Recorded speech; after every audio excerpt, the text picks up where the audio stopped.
So hello everyone, my name is Taj Frazier. I'm a faculty member here in the Annenberg School for Communication and Journalism. I'm also director of our Institute for Diversity and Empowerment at Annenberg.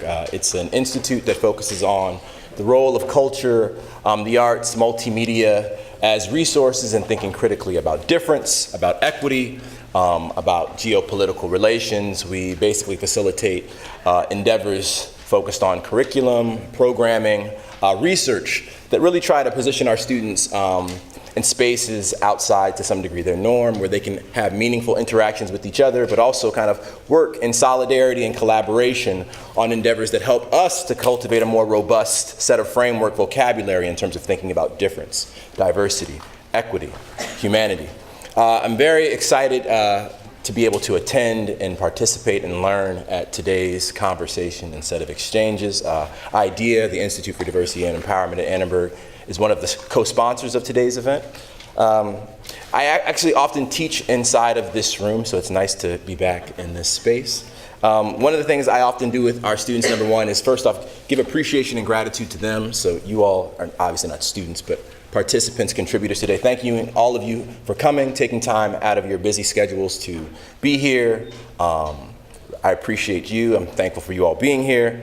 I also work with our students, too, to think about and give gratitude to the space in which we're inhabiting, to think about the space in which we're inhabiting, right? So to give thanks, number one, that we have this space, to think about the kind of history that produced the space in which we're in, right? So for them to give thanks to the land, to their surroundings, to think about the kind of care, the work, the struggle that went into this land before their ancestors were here and thereafter, right? To give thanks to those indigenous populations, but also to their own ancestors in terms of the sacrifices that they made, you know, that we will potentially never be able to kind of fully know and comprehend, but to give thanks for all of those. So I wanted to give thanks for all of our ancestors. One of the things I think that's really important even about that practice is that it encourages the students to think about, in many ways, the realities that many of us are not intended to know, right? There are many realities that, in many ways, we are not intended to know. There are many realities that exist in this neighborhood that our students, to some degree, are not intended to know. There are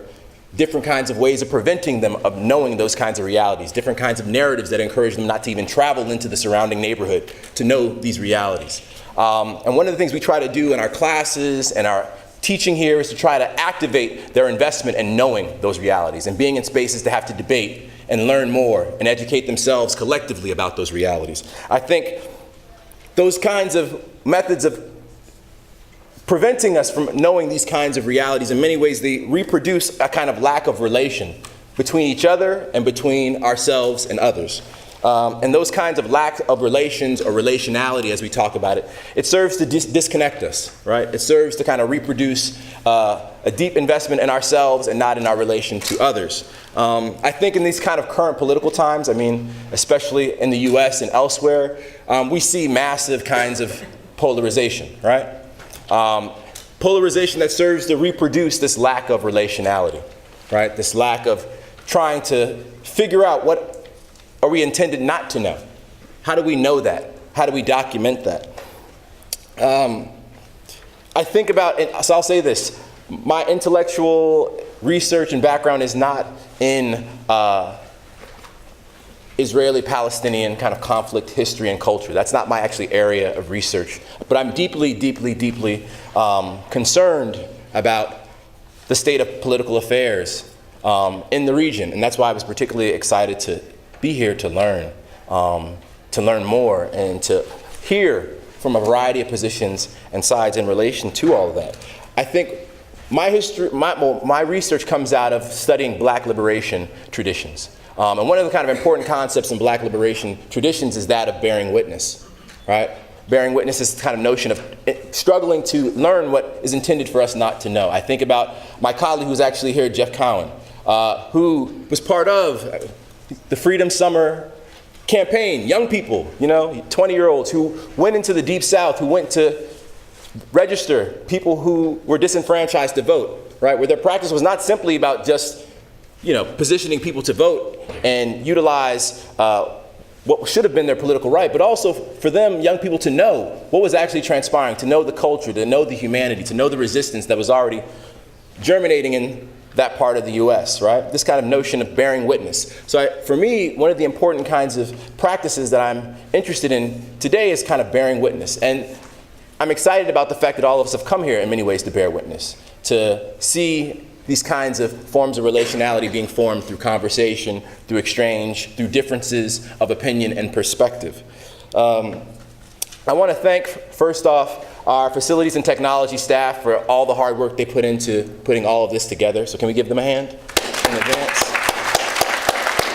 I also want to thank the various different folks who have served as volunteers in terms of putting this together, the various colleagues, Diane Winston, communication director Josh Kuhn, journalism director Gordon, all the folks who have kind of put in hard work in terms of making sure this happened today. And lastly, I want to thank the lead organizer for today's event, Sandy Tolan, who in a short window of time, can we give him a hand, has put in a serious amount of work, passion, persistence in terms of helping bring everything together for all of us to be here today. So with that, I will bring Sandy up to the stage. He will give some thoughts and we'll get to beginning today's event. Thanks. Yeah. Good morning, everybody. How are you doing? Thank you so much for coming, and thank you, Taj, for those good words. You know, it's funny because in a way you could say the beginning of this idea of this conference started with lunch that Taj and I had. We couldn't remember whether it was December or January. We started talking about this issue, hopefully in a new kind of way. For myself, I've been going to Israel, Palestine for 25 years. And one of the things that I've seen as a journalist and as someone who looks at journalism and coverage is I think in a way many of us were born into what I call, in terms of being exposed to this issue, what I call the Leon Uris Exodus version of history, which is the heroic birth of Israel out of the Holocaust, but then not much about the Palestinians, not much about their own rights, their own reality on the land, going back many, many decades. So I've been thinking for a long time, what if we had a wider conversation where we could privilege the humanity in every one of us, from every side, from Jerusalem to Haifa to Ramallah to Gaza, and where there could be an open discussion and honest debate focused on facts, not only on emotions, and where criticism of Israel is not automatically deemed anti-Semitic. The more specific incident that helped spark this conference was a new film about the origins of Israel and the Palestinian dispossession. Of course, the 1948 war is thought of very differently depending on who you are. For many Israelis, or almost all Israelis, it's known as the War of Independence. For almost all Palestinians, it's known as the Nakba, or the catastrophe. The new film about this 1948 creation and catastrophe was scheduled to be shown in West Hollywood last December. I know something about this because I was scheduled to be on a panel afterward. But after local critics slammed the films as anti-Israeli, falsely in my view, after having seen it, I thought it was very careful, although it didn't advance the traditional Leon Uris Exodus history. It looked more complexly at the issues and talked to many people from all sides. And after these criticisms and accusations of anti-Semitism, the West Hollywood canceled, or at least postponed, the screening. Around the same time, Angela Davis's award from the Birmingham Civil Rights Institute was rescinded, in large part because of her outspoken solidarity with Palestine and her criticism of Israel. And a few weeks before that, Mark Lamont Hill was fired from CNN for using the phrase "from the river to the sea" to describe Israel-Palestine, stoking old fears from supporters of Israel, especially in its apparent suggestion of a one-state solution to the conflict. Hill later apologized for how his words might have been taken and clarified that he was talking about redrawing of borders in pre-67 lines, as well as getting greater attention to human rights. And then, of course, we've had the firestorms, a series of firestorms over the comments of Representative Ilhan Omar, which no doubt many of our panels will address today. In past years, I think a lot of these incidents might have quietly faded away or quickly faded away. But I argue that whatever your view of all this, there is a change. One of the reasons I think we're all here today. A reframing of the conversation. Traditional arguments of anti-Semitism are countered by arguments of free speech.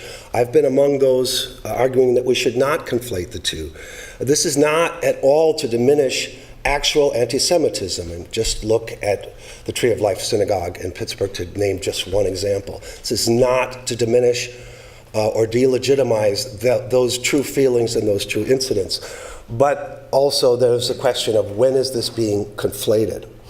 But what happened in some of these incidents, and I think it might not have happened even a year ago, is there's been a pushback. The Birmingham Civil Rights Institute reinstated its award to Angela Davis after a powerful backlash. West Hollywood, it reinstated the film screening. It's now scheduled with the panel for April 16th. And now the Democratic Party, as I'm sure everyone in this room is familiar and has read about, is in a sense effectively split over the issue of Israel-Palestine, over the approach to it.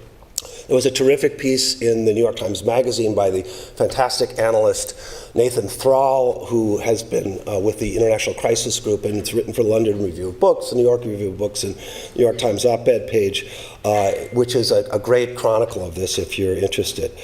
And one example of how the Democratic Party has been split on this issue most recently is many of the candidates stayed away. The Democratic candidates stayed away from this year's AIPAC conference and have declined to endorse national legislation targeting the boycott, divestment, and sanctions movement.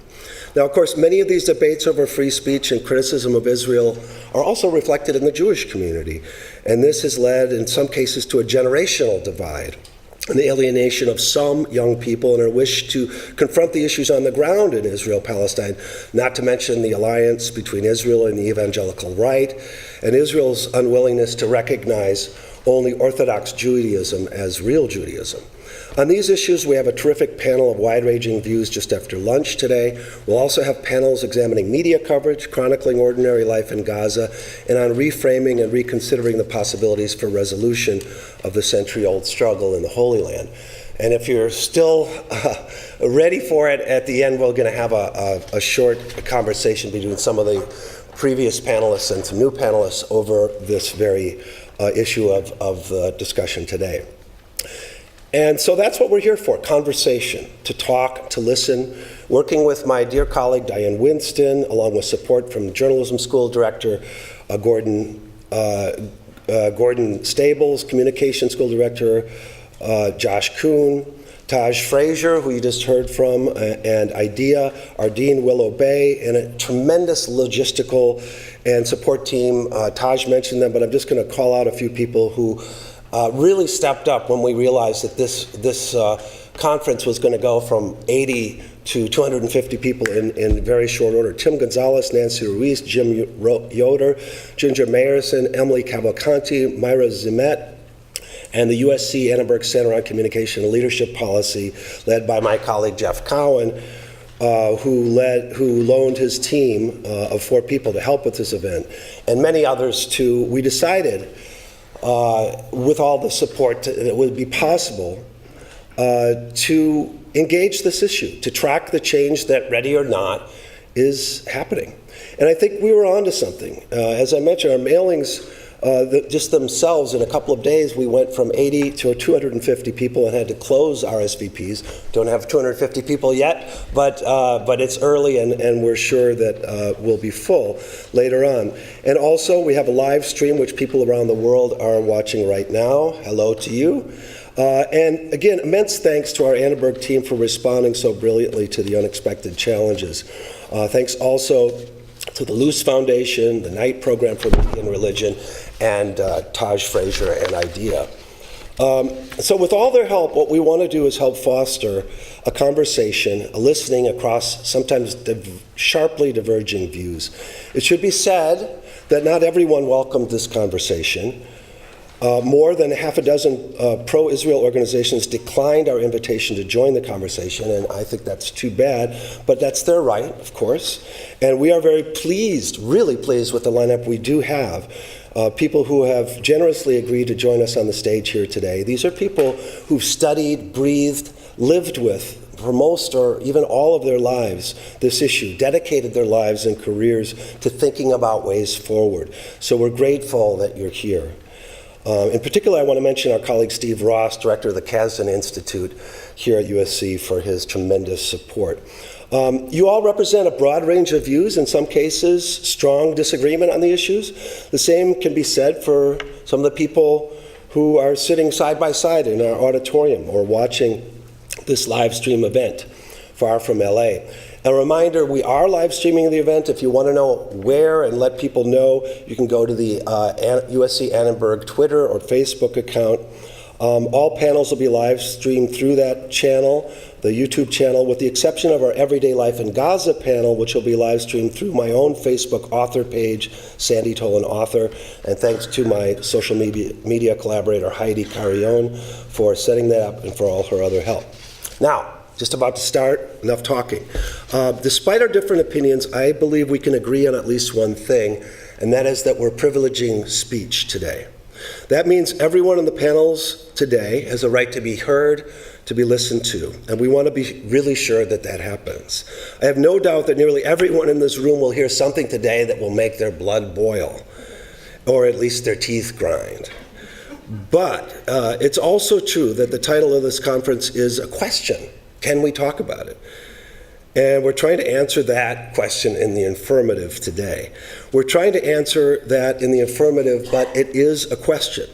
And to bring it to a yes, to have real conversation, we've come up with a couple of really simple ground rules. One, let the speaker speak, listen, let them be heard.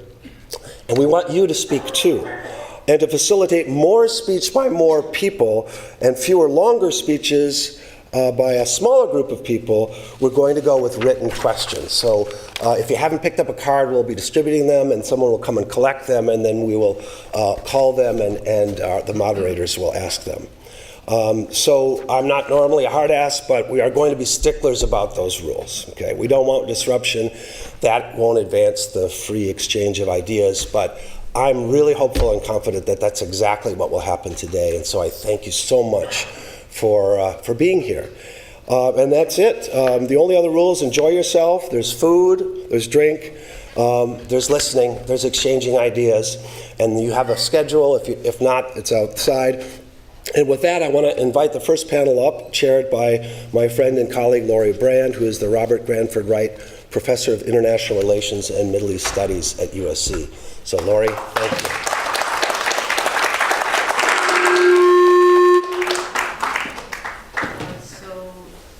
I think three of the panelists, I think Rabbi Seidler-Feller is going to be arriving a bit late, so if you want to join me here,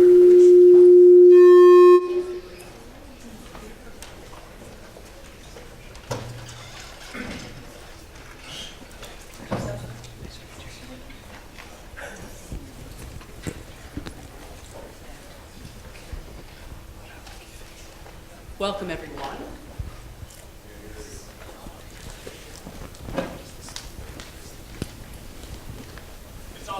Oh, it is on. Okay, all right, thank you.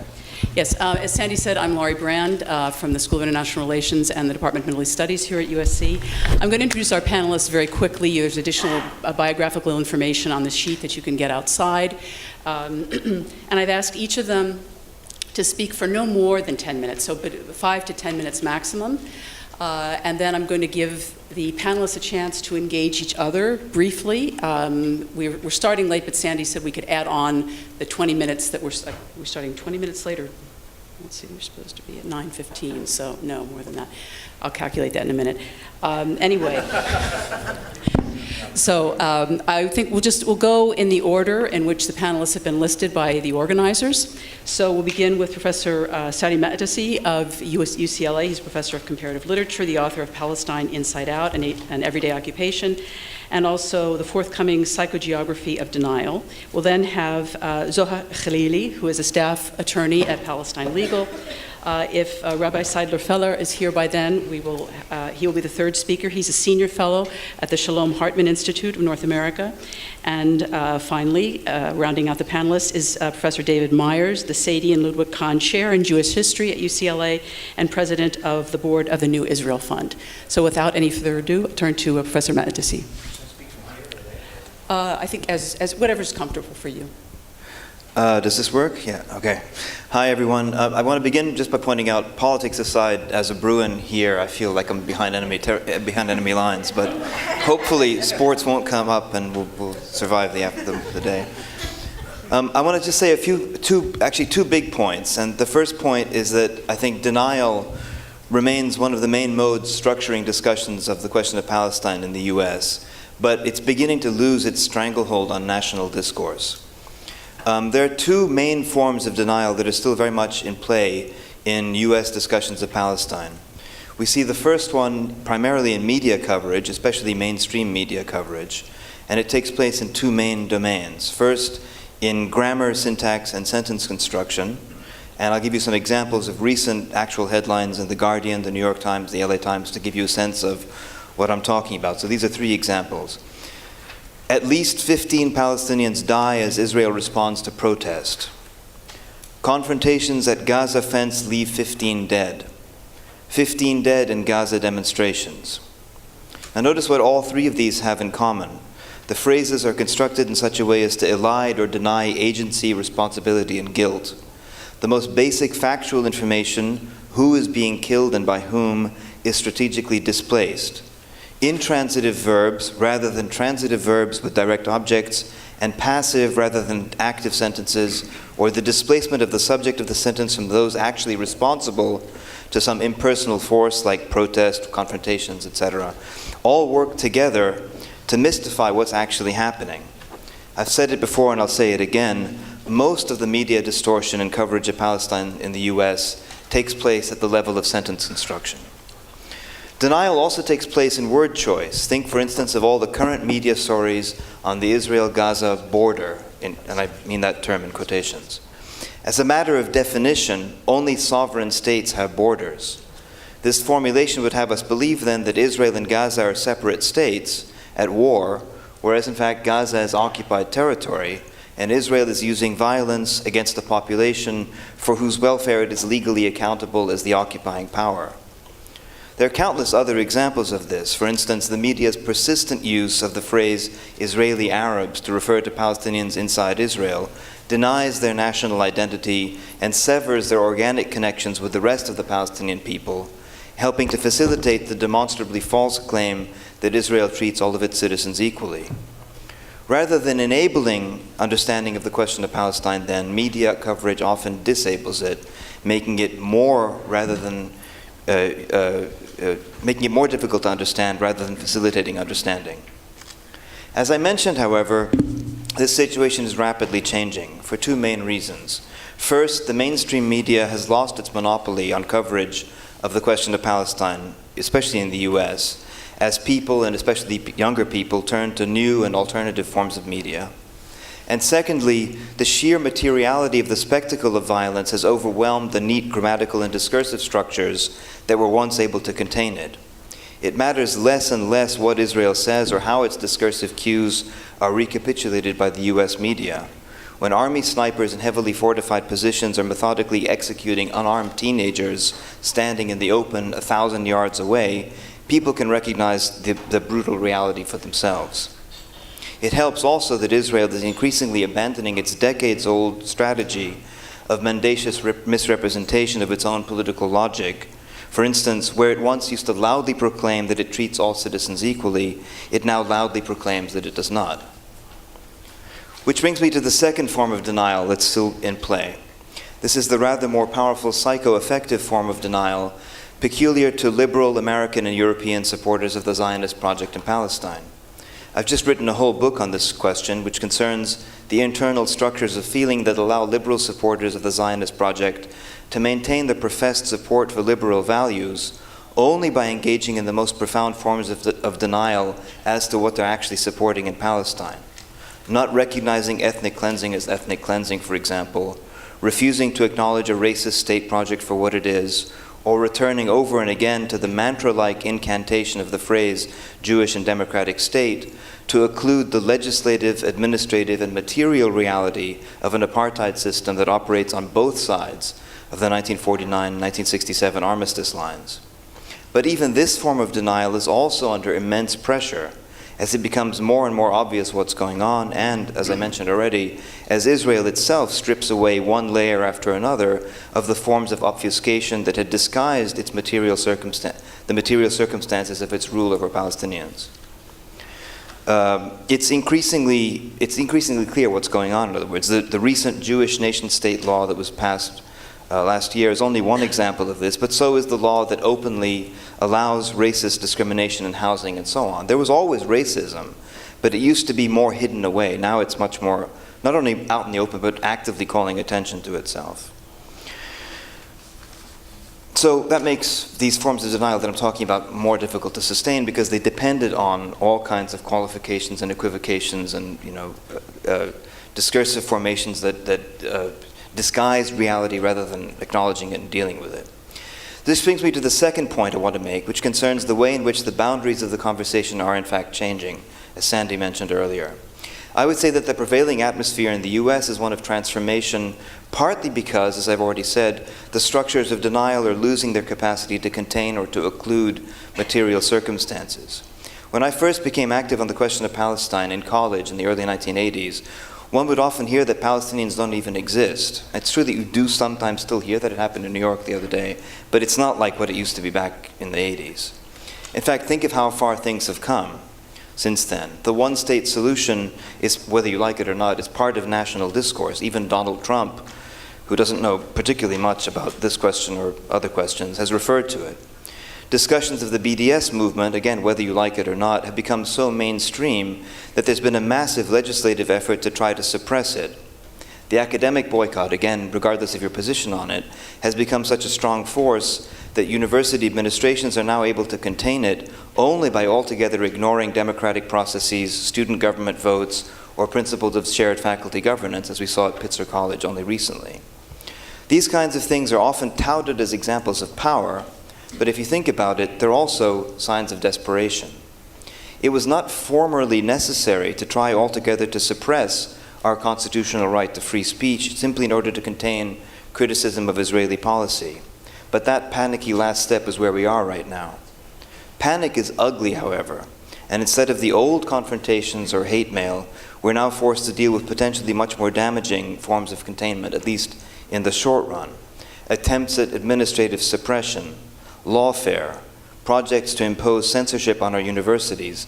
Consider, for example, the recent case in the UC system of the attempt to conflate legally or administratively legally to conflate anti-Zionism with anti-Semitism and hence to basically banish criticism of Zionism and of Israeli policy from UC campuses. There are creepy surveillance programs like Camp Canary Mission or crazy ones like those of David Horowitz, all of which seem to think that they can terrify students and faculty into silence, which I don't think that they can. And most recently, there's the rash of legislation at both the federal and state levels to eradicate criticism of Israeli policy by trying to strip us of our constitutional right to free speech. As I said, all of these efforts can be seen as a sign of power, but I think it's more useful analytically to think of them as signs of panic at the transformation that's taking place all around us. When you're in control of discourse, you can rest easy.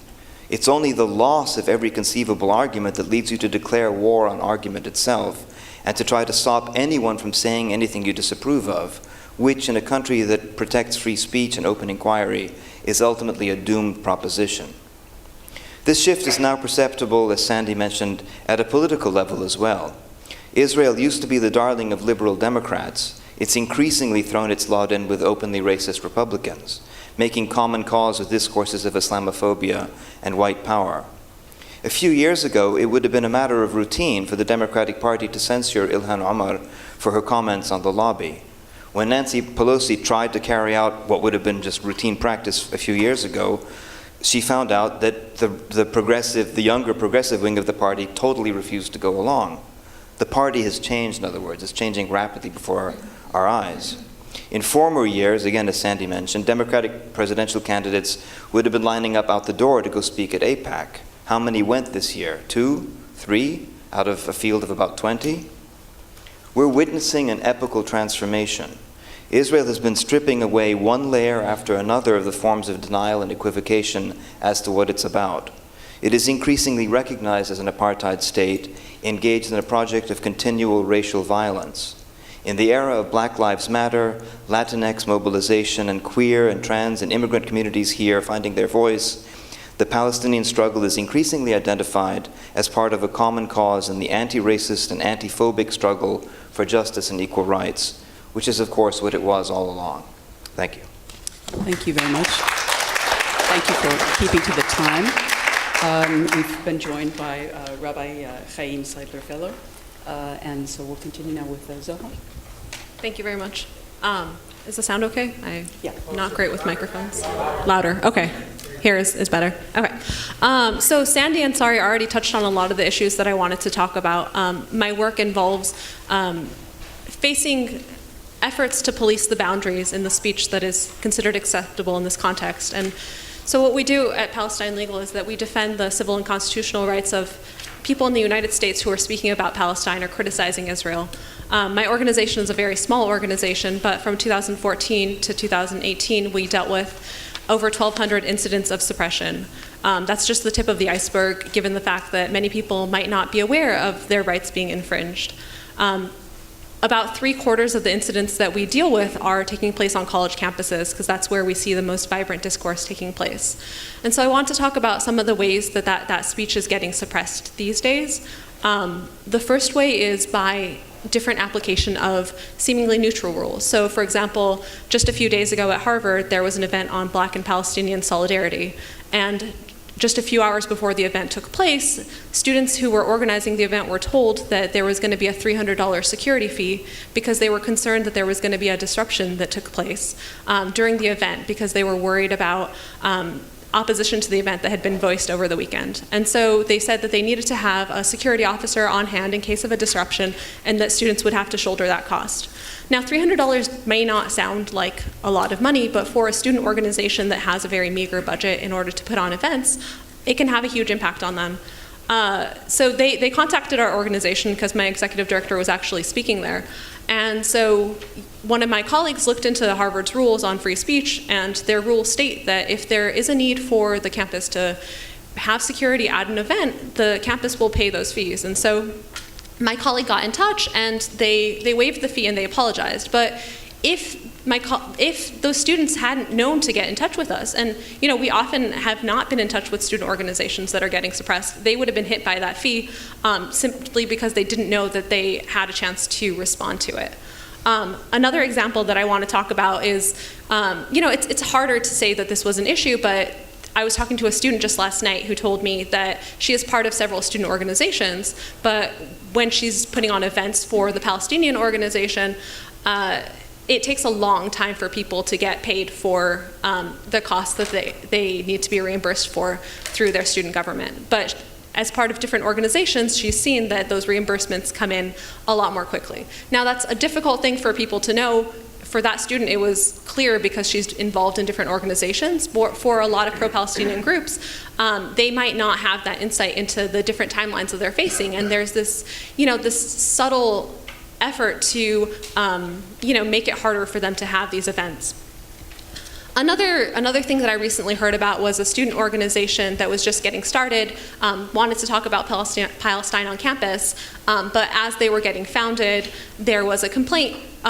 A student who was part of their Jewish student union said that they were terrorists, and so that caused a lot of controversy on campus, since one student was calling another a terrorist. And so the campus thought, the best way of going about this is to have these students engage in a dialogue to try to resolve this issue. There was a number of efforts to have this dialogue. These ended up taking many hours of the students' time. I was at a meeting with them that started at 8:30 and ran to 9:30 on a school night, when they might have other things that they wanted to do, but they were being forced into having this dialogue in order, they don't even know what the potential consequences of not having it.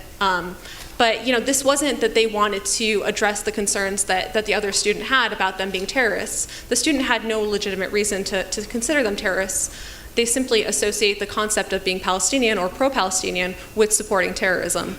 And so these students are being made to spend time in educating their colleagues to try to make them feel more comfortable with their presence on campus, simply in order to be able to maybe to have their student group, maybe there is no consequence for them deciding they don't want to engage in this dialogue. But because of the institutional pressure that they're facing, they're feeling like they need to participate in these conversations that they didn't really voluntarily necessarily want to have. Some of them might be interested in having conversations and educating their peers, which is why they started the organization, but they didn't feel like being involved in these compelled conversations. Another way that we see speech being suppressed on campus is through attempts to define criticism of Israel as anti-Semitism. So one of these is the State Department definition of anti-Semitism, or the International Holocaust Remembrance Association's definition of anti-Semitism, which the definition itself is a straightforward definition of anti-Semitism that talks about hostility towards Jews, something that we can all recognize may be increasing in our society. We talked about the Tree of Life massacre. We talked about, we didn't necessarily talk about this, but there's also desecration of Jewish cemeteries that is taking place. And that's something that we can all easily recognize. But that definition also includes a list of examples of things that could be constituted as anti-Semitism that relate to Israel. And so some of those are double standards that are holding Israel to a higher standard, or trying to delegitimize the Jewish state, questioning Israel's right to exist. And those are examples that are included to try to shift the focus from actual incidents of anti-Semitism that need to be addressed in our society, to define that, to focus on efforts to educate people about what's going on in Palestine. Because that inherently involves criticism of Israel. So, these definitions, they have been, at the State Department, they were adopted for evaluating what's going on outside the country.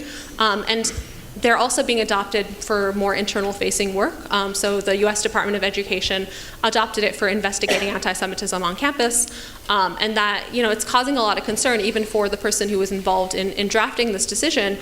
He has expressed concern that it might suppress our First Amendment rights in the United States when it's applied in this internal-facing role. There's also been other definitions of anti-Semitism that have been considered in the educational sphere. So in Florida, there is a law that they are considering that includes in its definition of anti-Semitism focusing peace or human rights investigations only on Israel.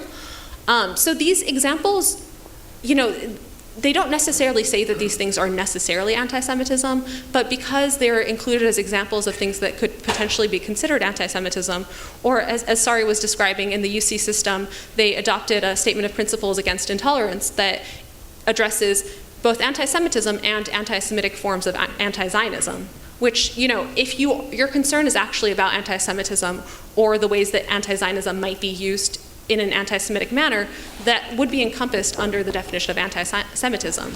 But creating this definition of anti-Semitic forms of anti-Zionism, connects those two so that any type of anti-Zionist speech is considered suspect. But those definitions also are having a broader chilling effect. We've seen that they've been used to try to get a school not to allow a speaker to speak because he supports boycott, divestment, and sanctions for Palestinian rights. We've seen an effort to try to cancel a conference that took place at UCLA for National Students for Justice in Palestine. There was a resolution that was passed at the LA City Council saying that this could be considered anti-Semitic and trying to get it canceled. Yeah, there's lots of examples that I would like to share with you, but I think I'm running out of time. But I just want to share this great quote from Professor Barry Trachtenberg, who is a professor of Jewish history at Wake Forest University. He wrote, did he? Wow, so many UCLA links here. I don't think you should feel that isolated. Oh, that's awesome. So he wrote a piece about this Anti-Semitism Awareness Act that is trying to adopt this definition of anti-Semitism for the Department of Education. And he said, since they're losing the battle over student opinion on a fair playing field of public debate on college campuses, supporters of the Anti-Semitism Awareness Act are trying to demolish the entire field to stop any debate from occurring at all. So I think that was a really succinct explanation of the problems with trying to define criticism of Israel as anti-Semitic, because it's stopping us from having any kind of conversation about the reality there, because anything that is seen to question Israel could potentially be regarded as anti-Semitic, could potentially result in some kind of investigation, or at least is going to take a lot of someone's time to try to address, which takes away from the conversation about the actual facts. Thank you, Ms. Khalili. Rabbi Seidler, would you like to go next? It's already true. It's on? Okay, thank you. Good morning, everyone. I'm sorry that I was late. There was a medical need. I hope that we'll have a conversation later on. I did want to start by saying that I certainly agree with everything that Zoha has had mentioned, and I can tell you that some of us, although we're not in the same position as Palestinians, we're victimized by the same rules as well. So the suppression of speech is an important issue. And in fact, I think I protested, I don't know if all, but certainly a great number of those incidents that Saree has mentioned. And this I think we can talk about later on. The only problem is he doesn't present himself as a partner, where in effect he could be a potential partner. And that's what I want to talk about. And that, in other words, when the rhetoric of criticism is framed in words like execution and ethnic cleansing, then we're not talking the same language, and there's an impossibility of any commonality. So we'll get back to that later on, because it's a very serious consequence. And I actually would like to be a little bit contrarian. My talk, a few minutes here, is about a sort of a counterpoint to the assigned topic. The issues, of course, are real and they must be addressed. However, I'm an old veteran of these conversations. I entered the fray back in the 70s, advocating for recognition of the Palestinian right of self-determination. Back then, when we got together, there was some hope that we would find common ground. I would get excited by the possibility that we would listen to each other and bring healing to our mutually inflicted wounds, that we would commit ourselves to the pursuit of coexistence and peace. Instead, now we find ourselves more divided than ever. The overarching political discourse serves to frame antagonisms, anti-this or that, boycott, no normalization, in my own Hillel movement, guidelines, legislation, regarding acceptable partnerships, legislation outlawing BDS. It's all them versus us. No doubt, it's a reflection of our leadership. But we have all fallen in line. Few and far between are what I might call the heroic efforts undertaken by my colleague David Myers and his colleague Hussein Ibish to jointly relate the two parallel narratives that can help us understand the background to the conflict so that we could work toward a just solution. Where are those voices today? Are we exhausted and are we so exhausted and cynical that all we can imagine is ongoing, endless conflict and the dominance of one people over the other? The conflict model is so entrenched that it has migrated from its birthplace in Israel-Palestine and seeped into the American landscape, onto the campus, and into the halls of Congress. With your permission, I'd like to use a few minutes of the time that I have to share with you a relatively new vision, a framework of hope of two people struggling to live side by side that might challenge us to create a new conversation amongst ourselves. What I am alluding to is a program that has been developed over the last few years by Israelis and Palestinians called in Hebrew, Moledet Achat Shtei Medinot, two states, one homeland. Instead of I'm right and you're wrong, it's I'm right and you're also right. And we're both wrong on certain things, not a zero-sum politics. So please listen, I'll read some parts of that platform and then conclude. We, a group of Israelis and Palestinians, propose here a new horizon for reconciliation between the two peoples, based on the establishment of two sovereign states in one open land. Eretz Israel, Palestine, is a shared homeland for two peoples. That's the beginning of a conversation, the Jews and the Palestinians. And both peoples are attached to the land by profound historical, religious, and cultural ties. All those who live in this shared homeland have equal rights to a life of liberty, equality, and dignity, rights that must be guaranteed in any future settlement. The Israeli-Palestinian conflict is at a dead end. Instead of moving towards an arrangement, the two nations return time after time to rounds of violence and bloodshed.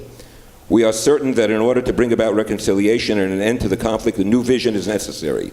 A vision that must be based on equality and shared land and on mutual respect and recognition of the identity, spaces, and political rights of both peoples. Our vision is also based on the belief that Jews and Palestinians have in common aspects of culture and identity.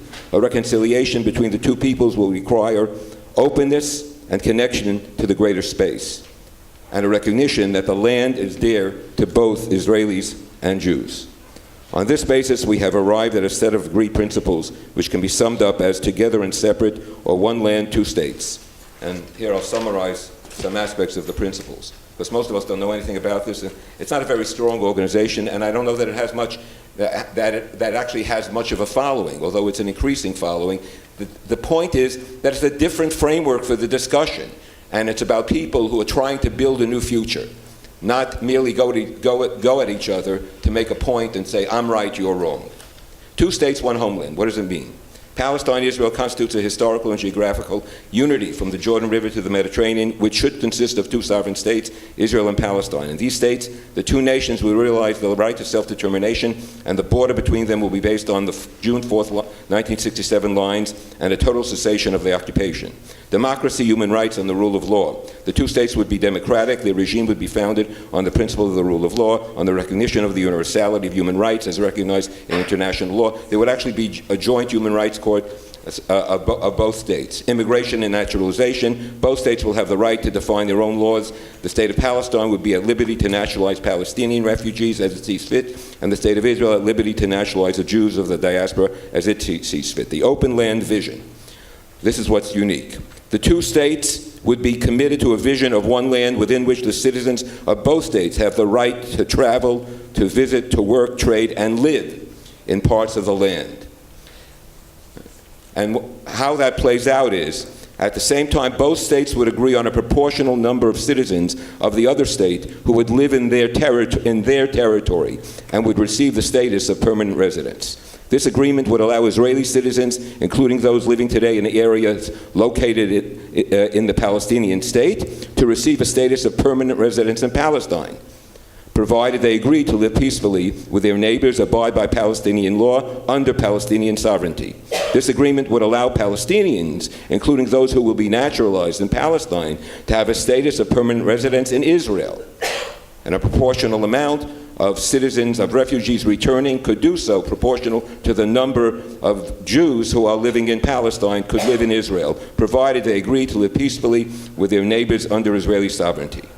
Jerusalem will serve as a capital for both states. Palestinian residents will become Palestinian citizens, and Israeli residents will become citizens of Israel. And there are other provisions regarding security, reparations being offered by Israel, and acknowledgement of both the expulsion of Palestinians and the consequence of the 1948 war, etc. To begin a format and a framework for healing and for dealing with past hurts and injuries and the devastating consequences of this ongoing war between the peoples. So this is very far-reaching. I don't hear many people talking in these terms these days and thinking about new possibilities. So let me suggest that a perspective that could be helpful to all of us is that which is provided by George Steiner. He says that we should all realize we are all strangers in our chosen homes. All the romance aside, one's homeland does not constitute one's essence. Survival requires that in our maturity, we embrace and acknowledge this reality. Otherwise, we'll continue to kill one another. My answer to the prepared question is that the acceptable boundaries of the national conversation have been expanded and broadened. We're hearing positions today that have not publicly been articulated before. There's more people talking about one state, for sure. Even among Palestinians who say they'll live under Israeli rule. That's what I mean by even. But there is a shrillness to the rhetoric. The tone is one of, I got you. And what's changed is the air of hopelessness and despair that surrounded us. There is an acceptance of conflict as the norm. Perhaps one homeland, two states can seed a new conversation. I'm not a political scientist, but I don't think that conflict management is a moral goal. And we should all know that in the latest studies by Khalil Shikaki, he tells us not to despair even of the two-state solution, which is now upheld only by a minority of Israelis and Palestinians, because his researchers have found that if there are a number of variables that are introduced into the questions, both regarding Palestinians and Israelis, for instance, if Israelis admit or talk about the Nakba and recognize the consequence, the devastation that was done to the Palestinians, and if the Palestinians recognize or embrace the idea of a Jewish state, then the numbers move from 40% supporting two states to 75%. The old numbers come back right away. So you need only a number of variables to work on in each community to push a sense of confidence and trust to yield a new reality. I'm going to end with a story.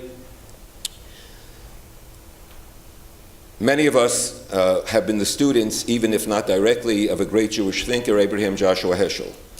He told this story years ago in a book that he wrote called Quest for God. It's a book about prayer. And he says there was a remote town, I tell this often, where all the clocks and watches broke down. And because it was remote, the watchmaker couldn't get there. It took the watchmaker 2 years till the watchmaker finally got to the town. Over time, people stopped winding their clocks and watches because they were all wrong.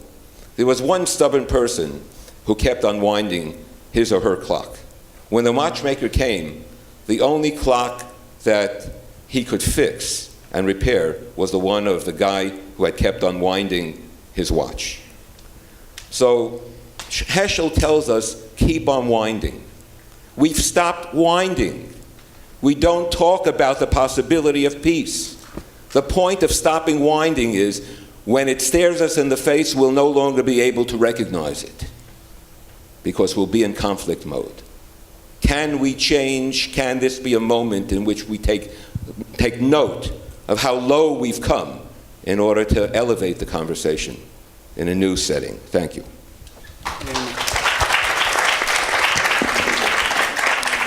Professor Myers? Yeah. Good morning, everybody. First, I'd like to begin by thanking Sandy for the really brilliant inspiration to put on this conference at this time. It really seems to be exactly the propitious moment to be holding this conversation, and I really look forward to today's proceedings. I find myself, not surprisingly, in agreement with much of what my friend Chaim has to say.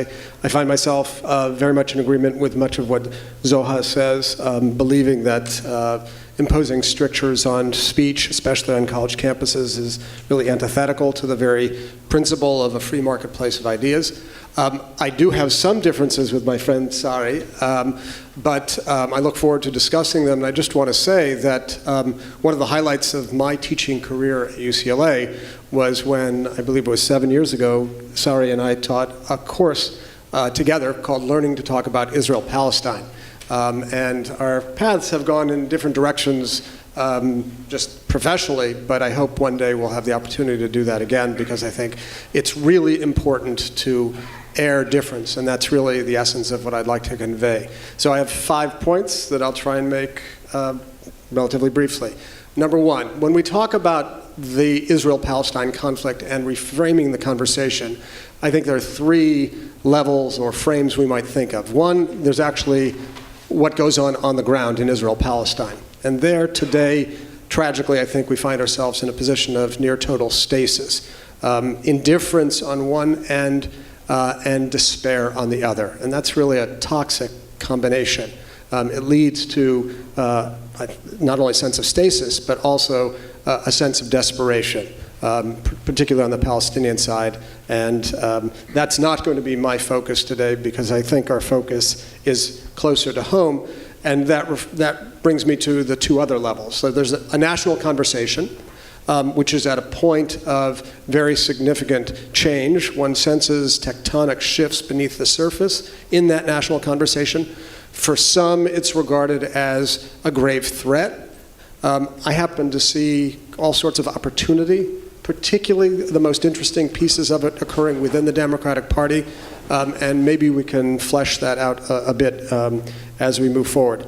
And then the third frame is the campus.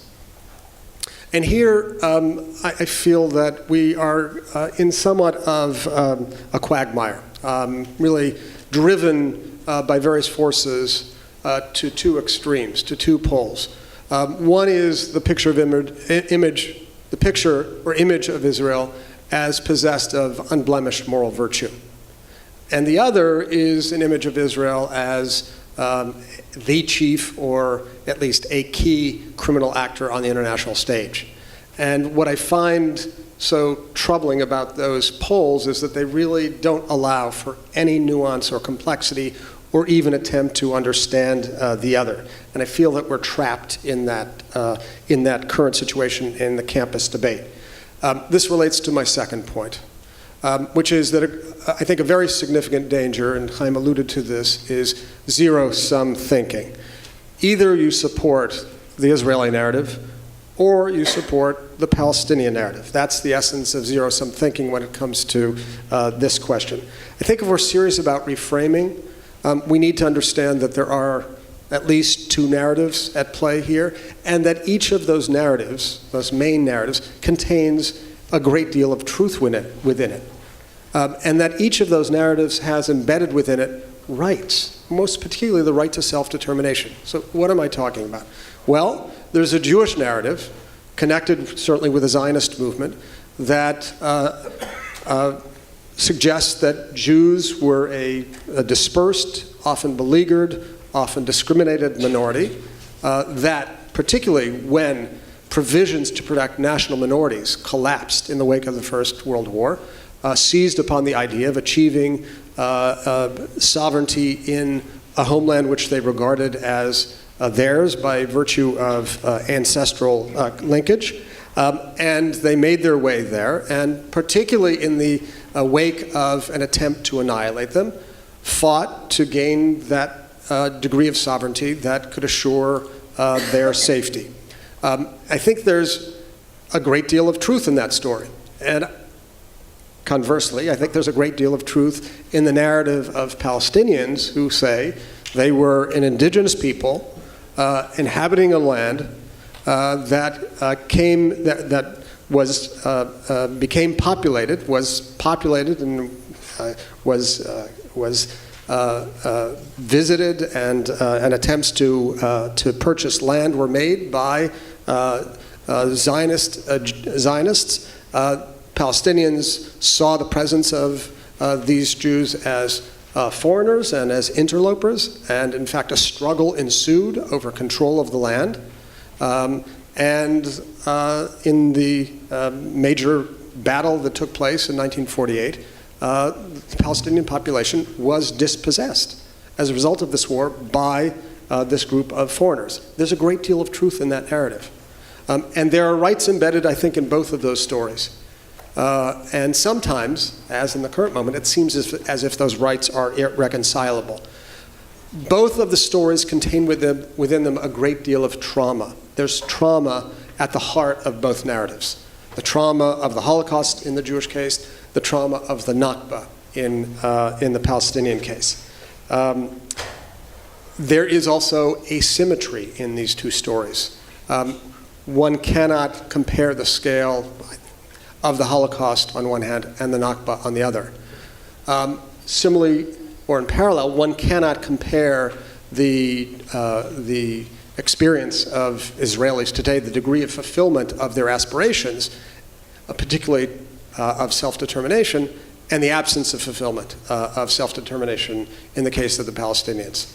One cannot compare the two communities today as if they are equal in power. There's a huge power differential. So there are asymmetries in the two narratives and in the lived experiences which have to be acknowledged.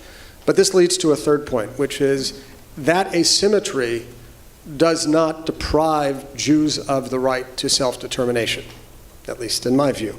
It requires all sorts of compensations and gestures and meaningful action, but it does not amount to a denial of their right to exist, to a place under the sun, to a safe haven.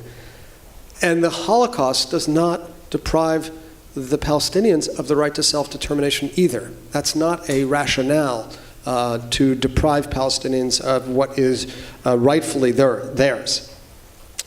So in trying to move beyond that zero-sum thinking that can be so paralyzing, even and especially augmented by asymmetry, I think we need to encourage ourselves to recognize the existence of these two narratives and to try to approach them with a degree of empathy.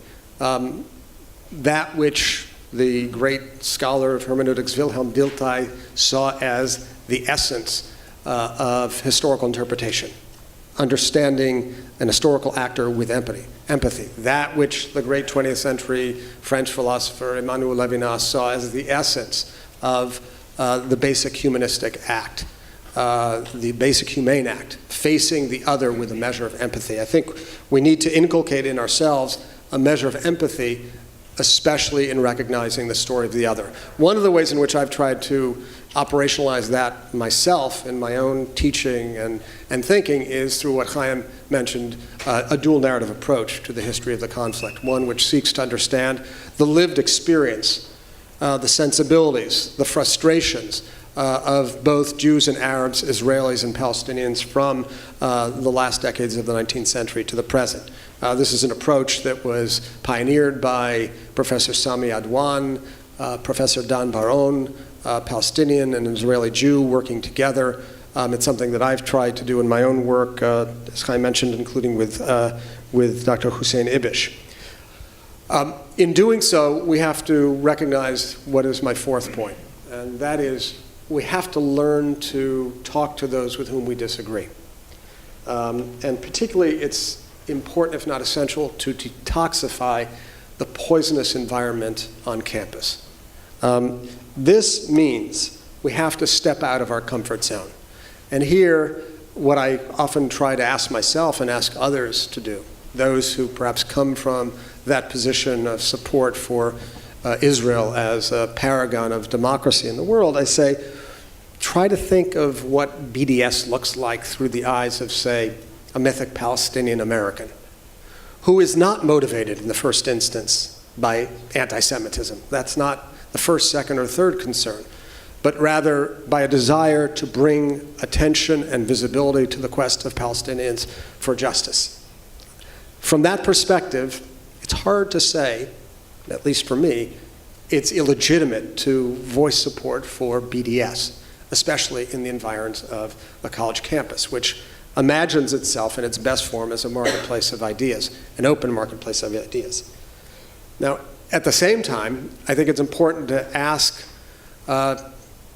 a supporter of global BDS, what must the demand for anti-normalization look like in the eyes of a Jewish supporter of an AIPAC-style organization?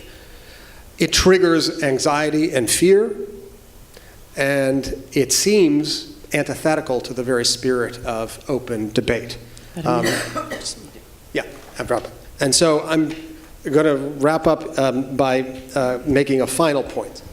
If we don't conclude, if we don't find a different way to understand each other, that basic humane act, stigma and prejudice will continue to fester.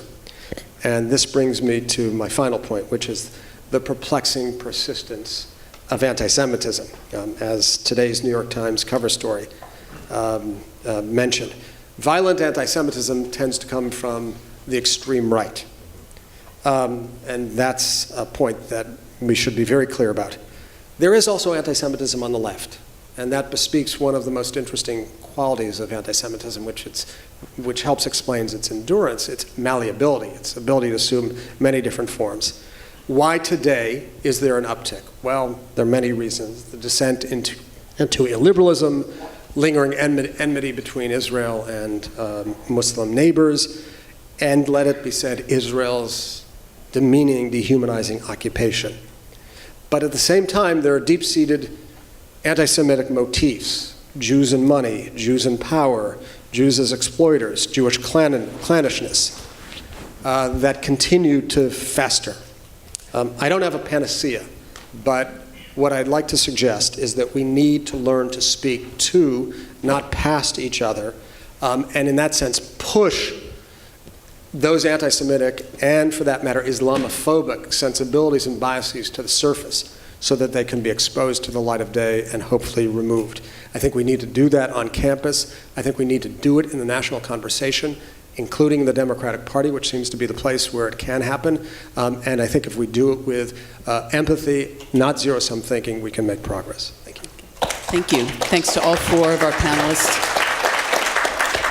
For those of you who didn't hear, the way that we're going to take questions is they will be submitted in written form. So there'll be somebody coming around to collect the questions. And so if you need a card on which to write a question, please raise your hand, and someone will bring you one. Okay. Sandy, I wanted to ask you, since we began quite late, do you want to still have a few moments for the panelists to engage each other? Okay, fine. So we had initially, even though we got started a little bit late this morning, we still wanted to give you a chance to, at least with one question or so, to interact with each other, or some quick maybe responses or additional thoughts on each other's presentations before we then begin to go through some of the questions from the audience. So that's, would anyone like to take, yeah. Thank you.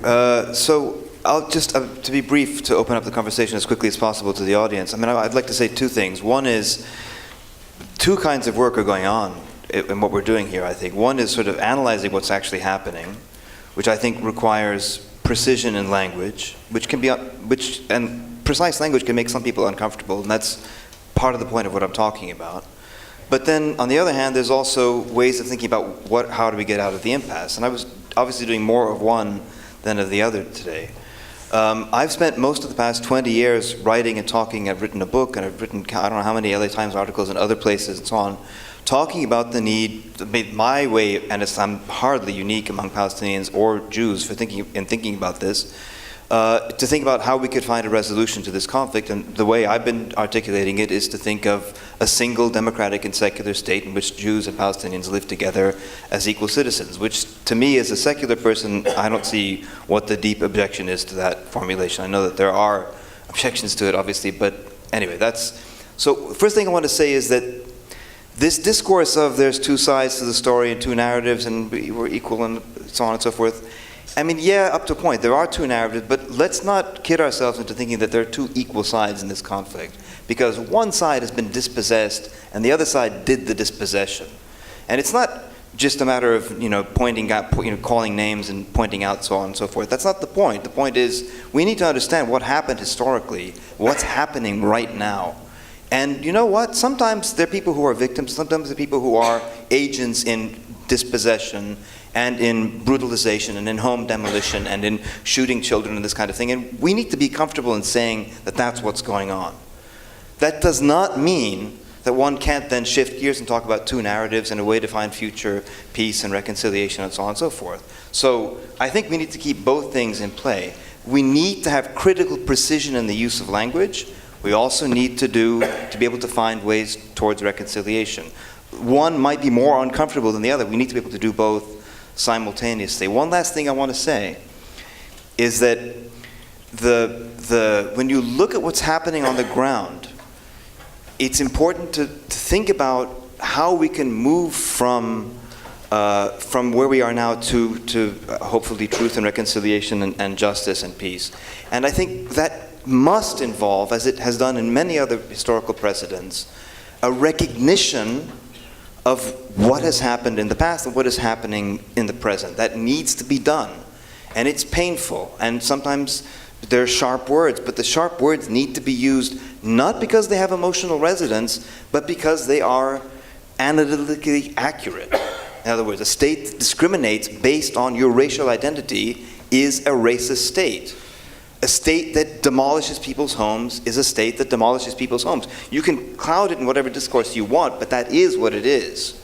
How we move beyond that is then a matter of bringing in dual narratives and understanding and sharing and justice. And I'm as happy as my colleagues to think about, I've been doing it publicly and taking a lot of abuse for doing it, by the way, publicly, for 20 years, to think about how we can find a just and lasting peace to live together as equals. And I don't want to lose sight of that while also retaining the insistence on analytical accuracy in talking about what we're talking about.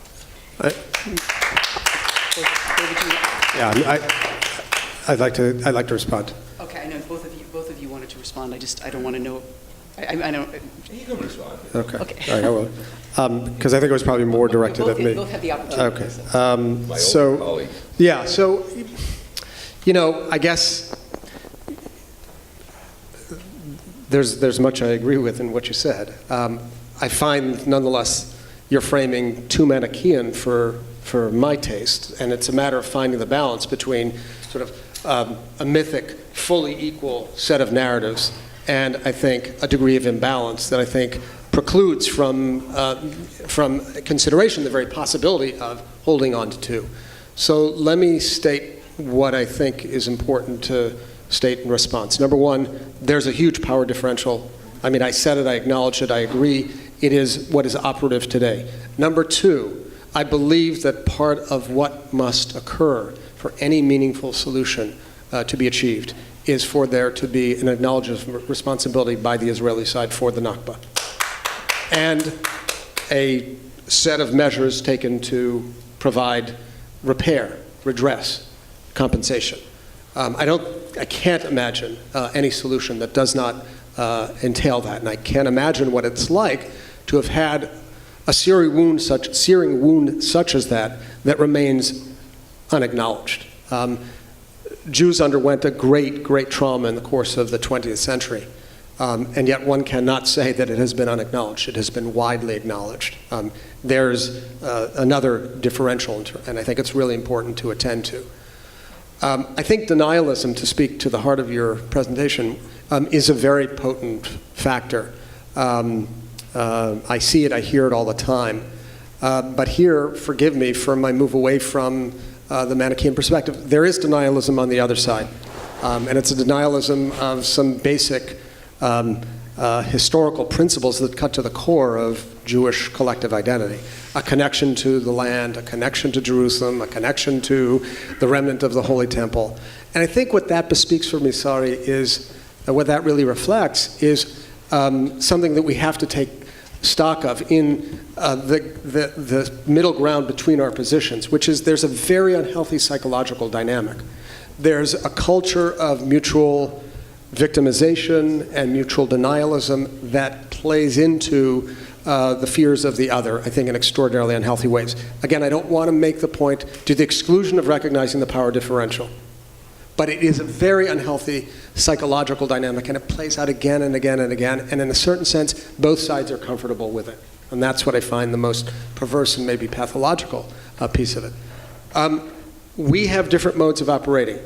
I belong to, in fact, now the president of a nonprofit organization that is devoted to achieving justice, freedom, and equality for all citizens of Israel, that supports organizations that report on and seek to mitigate the damage, if not bring an end to the occupation. That's, in a certain sense, maybe in some narrative world that the Manichaean perspective provides, that's being complicit in the system. I don't see it as that. In fact, not that I've suffered grievously, but I've been called out as an anti-Semitic hater of Israel by the Jewish alt-right, which protested in front of a building for 2 months to try and get me fired from a job. So I know and I just want to say that I think our challenge between your position and mine, it's our moral obligation to try and find the place between them. I guess I would say in conclusion that, to reduce Israel with all of its deficiencies to the nation-state law is, I think, akin to reducing the Palestinians to, an early PLO charter or the Hamas charter. There's also a Declaration of Independence which articulates a very different set of ideas, which is flawed in its own ways, but does speak of full equal rights. And I think it's a more complicated story, and we should talk further. Okay, so I also want to give Rabbi an opportunity to respond, and also Ms. Cleary, if you want to add anything to the end. And then we want to try to at least have some time left for your comments. There's been such a rich discussion. It's very Okay. Sorry. Yeah. Obviously, I want to give everyone, the other two panelists, a chance to respond. This has been a very rich discussion, and I don't want to cut it short, but I do want to have at least some time for your questions. So please, go ahead, Rob. Okay. Saree talks about dispossession. In the way he presents the narrative, then it seems to me there's an attribution, although he didn't use these words, and he could tell me that I'm wrong in coming to this conclusion. That what that's really all about is that the establishment of the State of Israel is based on an original sin. Now, the reason that one would do that, now, again, this may not be your motive, but the usual reason for doing so is that it's a justification or an attempt at a justification for the disestablishment of the State of Israel, as it has been constituted and as it has been recognized. That's a dispossession of the Jews at this point. So I don't think that it helps us one way when we start with a story that begins with your whole reason for being is itself based on a violation and has no justification. So I think that David's already spoken to this point about the absence of nuance. Now, in particular, here I'd like to go to the information that's available online regarding PDS to bring some examples of what Saree calls denialism. I don't know whether he supports this either, but here you have it explicitly. In the passage in the online regarding the establishment of the State of Israel, what it says is Israel was formed in 1948 through the brutal displacement of nearly 800,000 Palestinians and the destruction of more than 530 towns and villages. This premeditated ethnic cleansing is known as al-Nakba, the catastrophe.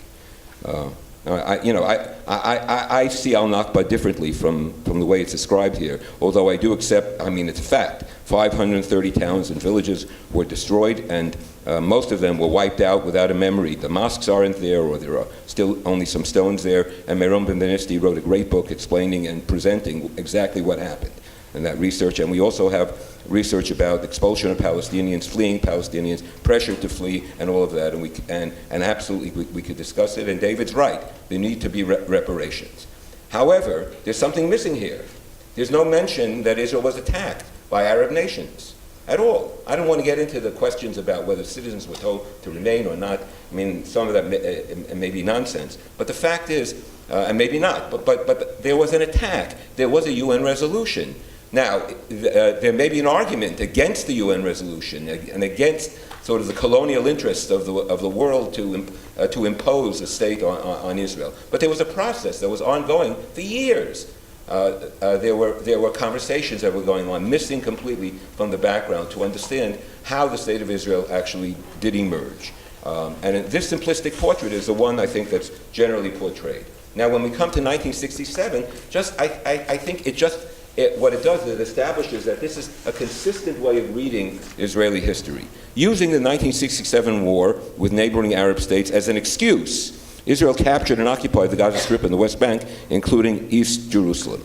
There was a full discussion in the Israeli cabinet as to whether to respond to the Jordanian attack on Jerusalem that occurred on the second day of the Six-Day War. There were 2 votes in the cabinet, interestingly enough, against responding to Jordan, but it reflected the sentiment of many of the cabinet makers. The 2 votes were the 2 religious ministers in the cabinet.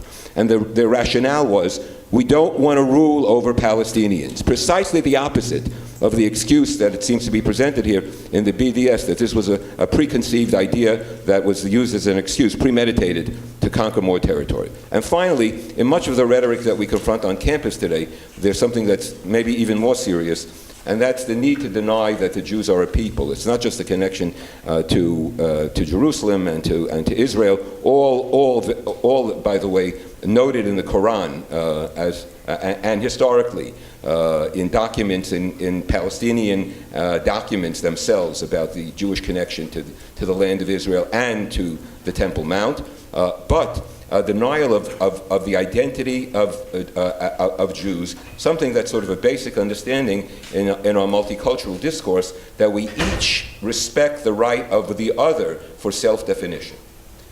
So denialism, unfortunately, is a factor on both sides, and we need to address it if we're going to be able to have an honest conversation. And one of the best ways to address it is to be able to hear words of criticism, self-criticism, emanating from people representing ideological positions.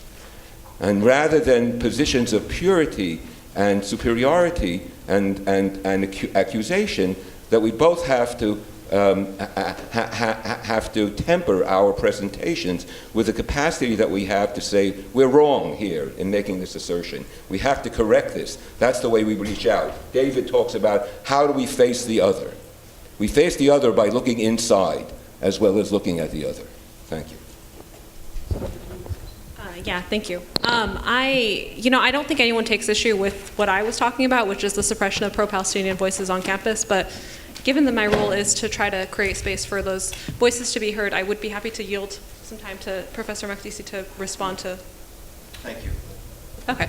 I would say that I don't think this panel is about debating historical fact here, and I think that is very important for everyone in the audience who is not familiar with those facts to really investigate them and learn about what has happened, the different actors that have been playing a role there, because I think that there are some actors that we haven't talked about here as well, but I definitely encourage everyone to educate themselves on this topic beyond this conference. All right, thank you. We have about 12 minutes, I guess, for a lot of questions. So I'm going to do this. I'm going to read through these questions very quickly. Some of these have been directed to particular members of the panel, but I think what I'll do is I'll read through them as quickly as I can, and then I'll leave it to each of you to determine what you'd like to respond, to which ones you'd like to respond. But you'll only have a very short time. I'm sorry, but we're up against a time frame. So. One question, I guess this was particularly for Professor Myers, but could you speak, one question was, this was directed to Professor Myers, but again, I'm just going to read through all of these. Could you speak a bit more about what anti-Semitism on the left looks like now? Another question, what exactly was considered by some to be anti-Semitic about Ilhan Omar's recent statement? I'm going to do these in terms of narratives first. How do the boundaries of the conversation about Israel-Palestine differ in European countries or in Arab countries? Is the dialogue in the US alone going to determine the future of the situation? And then there were a couple of questions that had to do specifically with how to get out of the problem, how to get beyond the current situation. One is the asymmetry in power and possession is so imbalanced. How can we start with the 1967 borders? Why not propose a 50-50 division of the land in Jerusalem as an international city, as first proposed by the UN in 1947? What do the speakers think of a proposal for a recognition of a contiguous Palestinian state and recognition of Israel as the way forward today, states that recognize rights of all, no matter what nationality? So that's pretty much, I think that's probably more than we can handle in about 10 minutes, but would someone like to begin? And please, about just 2 minutes maximum response.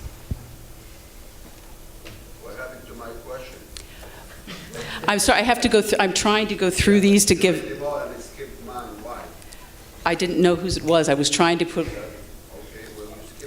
Well, all right, as others are forming, answering some of the ones I pulled out, I promise I will read whichever ones I didn't. Would someone like to? You want to start with? I think there are a couple of questions about anti-Semitism and Congresswoman Omar. Yeah, so, I think in some of her tweets and public statements, she triggered or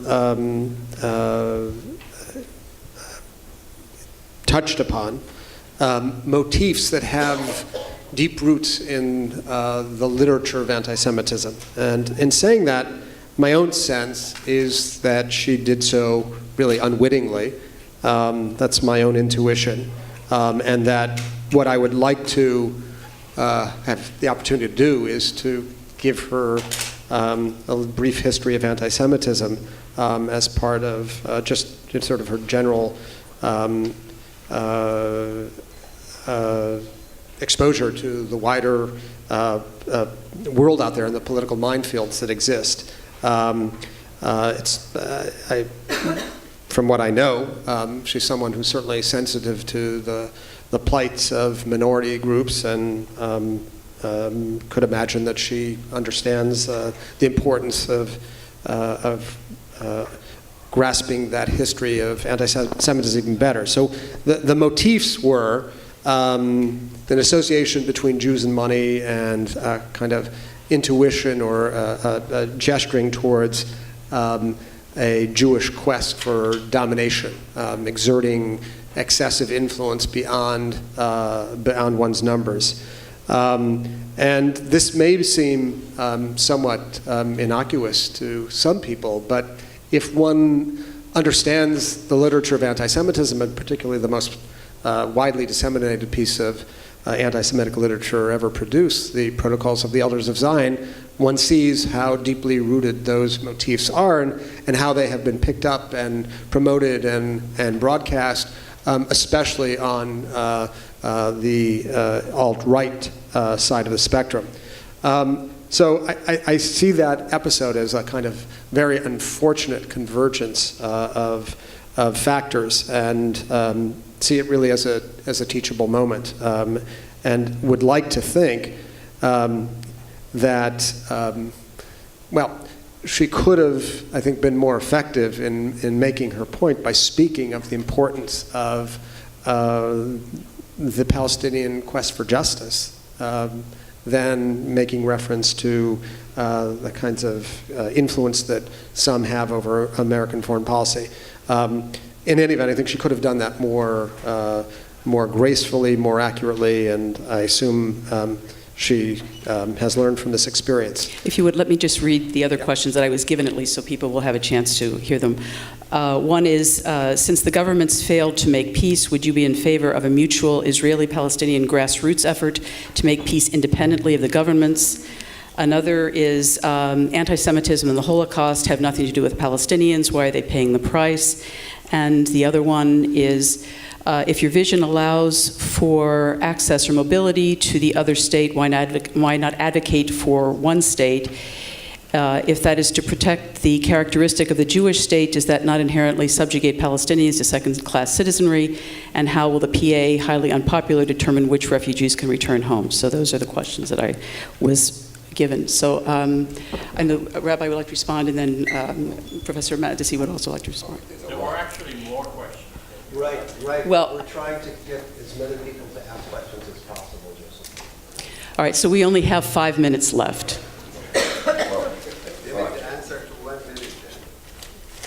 All right. So recently, I've written a paper about anti-Semitism on campus, and what I came up with was, it seems to me that there's a reality that Jews have largely abandoned a role that they once occupied, I think, which was to be champions of the oppressed in society, or at least advocates on behalf of the oppressed in society. And even though it continues in some sectors of the Jewish community, by and large, the Jewish community has been absent. And it seems to me that the response is one of sense of betrayal, and which produces some degree of resentment. What I call the politics of resentment. I'm not the first one to use the term, among the various oppressed in our society, which manifests itself in lashing out at times at Jews, because Jews have always claimed to be victims. And their victimhood today seems to be overshadowed by their success. And perhaps that leads people, I think, to a bad conclusion, which is that they can't be victims any longer, which sounds like anti-Semitism to many people, to deny the facts of anti-Semitism. So it's complicated, and I do think that Jews have a role in what's been occasioned, not one that the community itself has been willing to confront. There was just a question now. I just want to say the long discussion, and it's a discussion that's been held many times before. But trying to roll back history to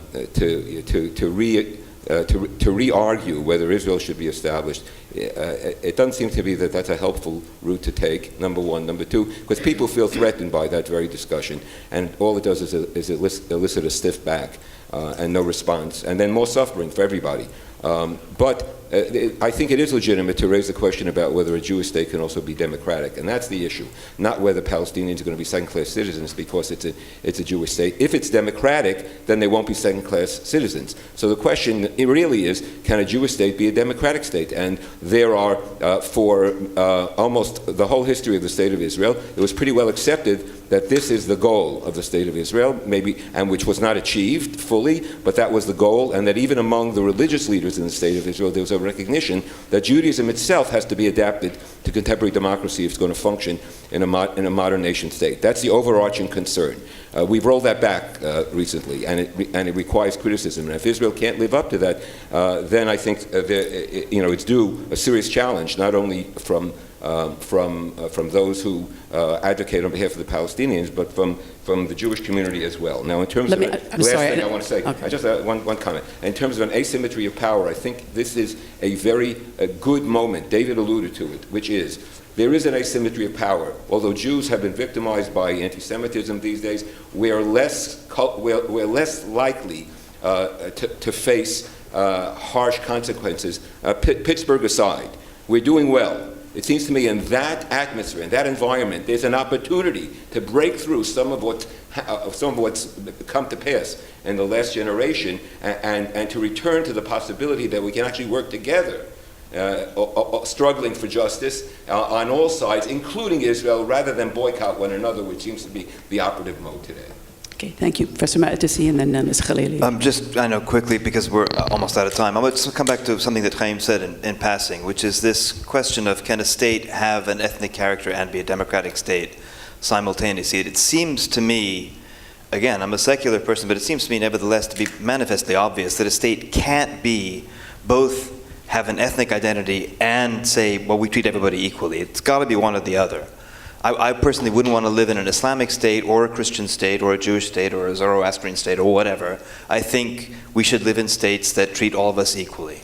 And I know this is one of the cruxes of the problem in front of us. I think people who support the idea of a Jewish and a democratic state really, as Chaim just was, really need to ask themselves, can a state have an identity that is exclusive and particular while also maintaining a discourse that is allegedly open and general, in other words, inclusive?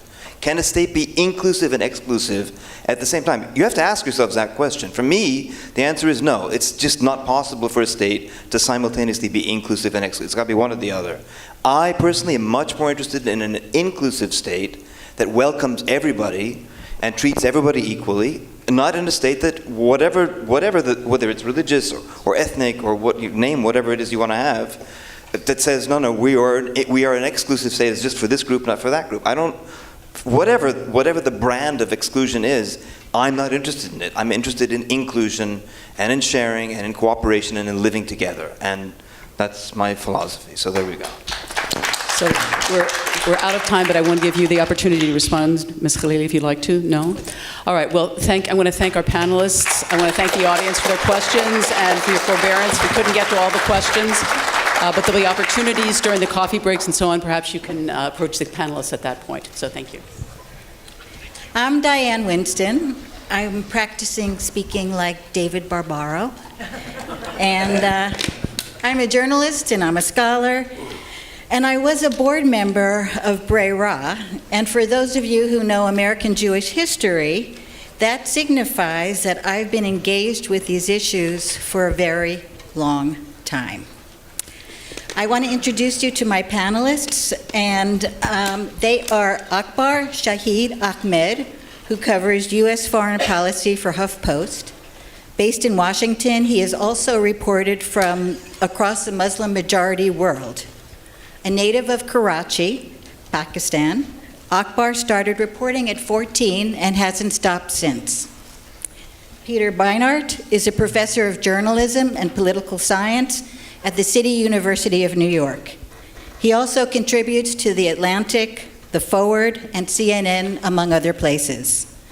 His 2013 book, The Crisis of Zionism, argues that the refusal of major Jewish organizations to defend democracy in Israel is alienating many young and not so young Jews in America, and alienated them specifically from Zionism. Sandy Tolan, who I'm sure you've all met already or heard from, is a colleague of mine here at Annenberg, where he's a professor of journalism. He's the author of 3 books, including the international bestseller, The Lemon Tree. His newest book, Children of the Stone, is about a music school in the occupied West Bank. His articles about Israel and Palestine have appeared in dozens of outlets over the last 25 years.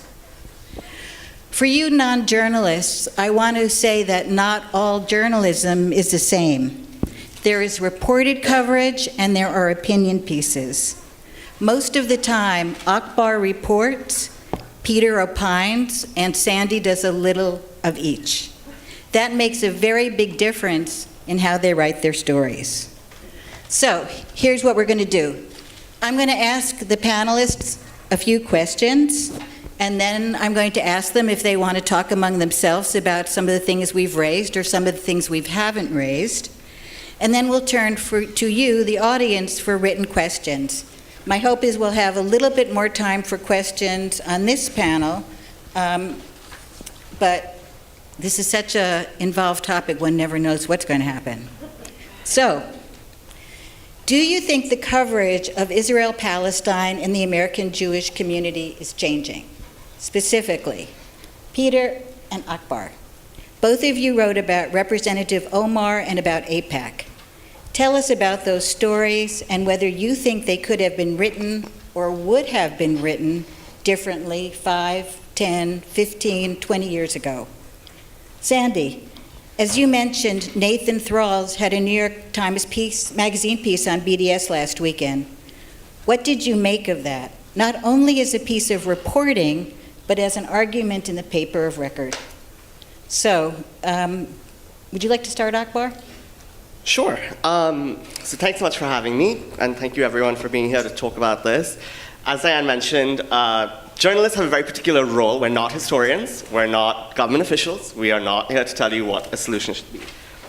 I think you raised an interesting point with the Omar coverage, and that gets to a lot of what I've been concerned about recently, which is covering these issues as an American domestic dispute. It's not an American domestic dispute primarily, it is a dispute that affects millions of people on the ground very, very far away. And I think what we've seen in a lot of the coverage has been that it's become very horse racy. So for instance, there have been a lot of pieces around Democrats are turning away from Israel.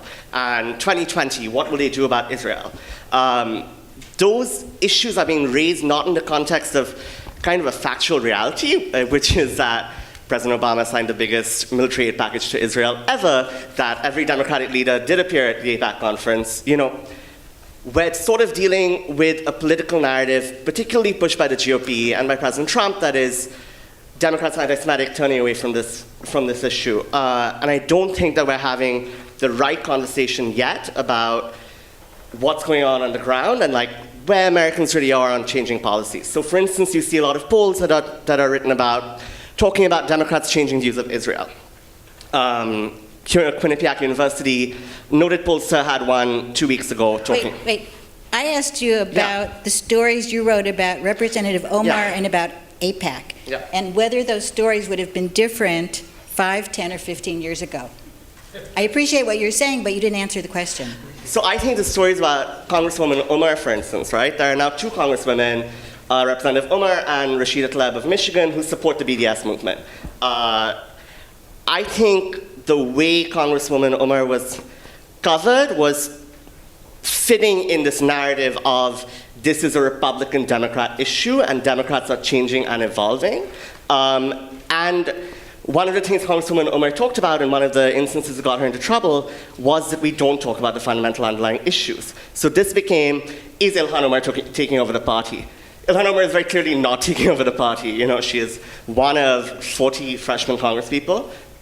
She's not in a position of leadership. She's on a subcommittee of one committee. I think because we haven't given space to these issues previously, there is a desire now to ramp up everything as this is a huge, ginormous development. And actually, I think we're not seeing huge shifts. So for instance, Peter was the first to point out Democratic presidential candidates changing their positions on AIPAC. He noted that Elizabeth Warren had said she wasn't going to be going this year.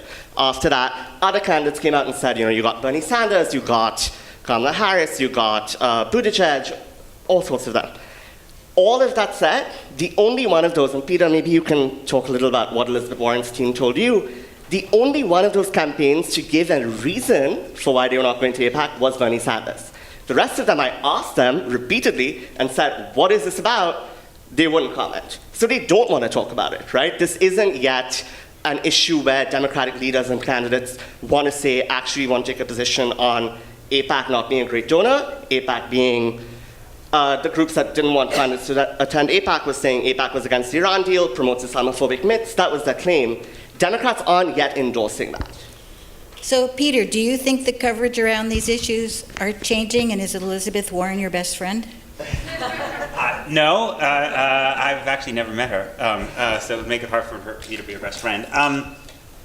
I mean, look, 10 years ago, it would have been very difficult to imagine a Congresswoman Ilhan Omar, right? I mean, she herself is a product of a demographic and cultural shift that's taking place, which is the long-term consequences of the fact that the United States only really started letting in immigrants of color in significant numbers in 1965, and we are seeing the waving, the kind of the shifts of American life and American politics as those communities and their children start to come to political, become politically articulate.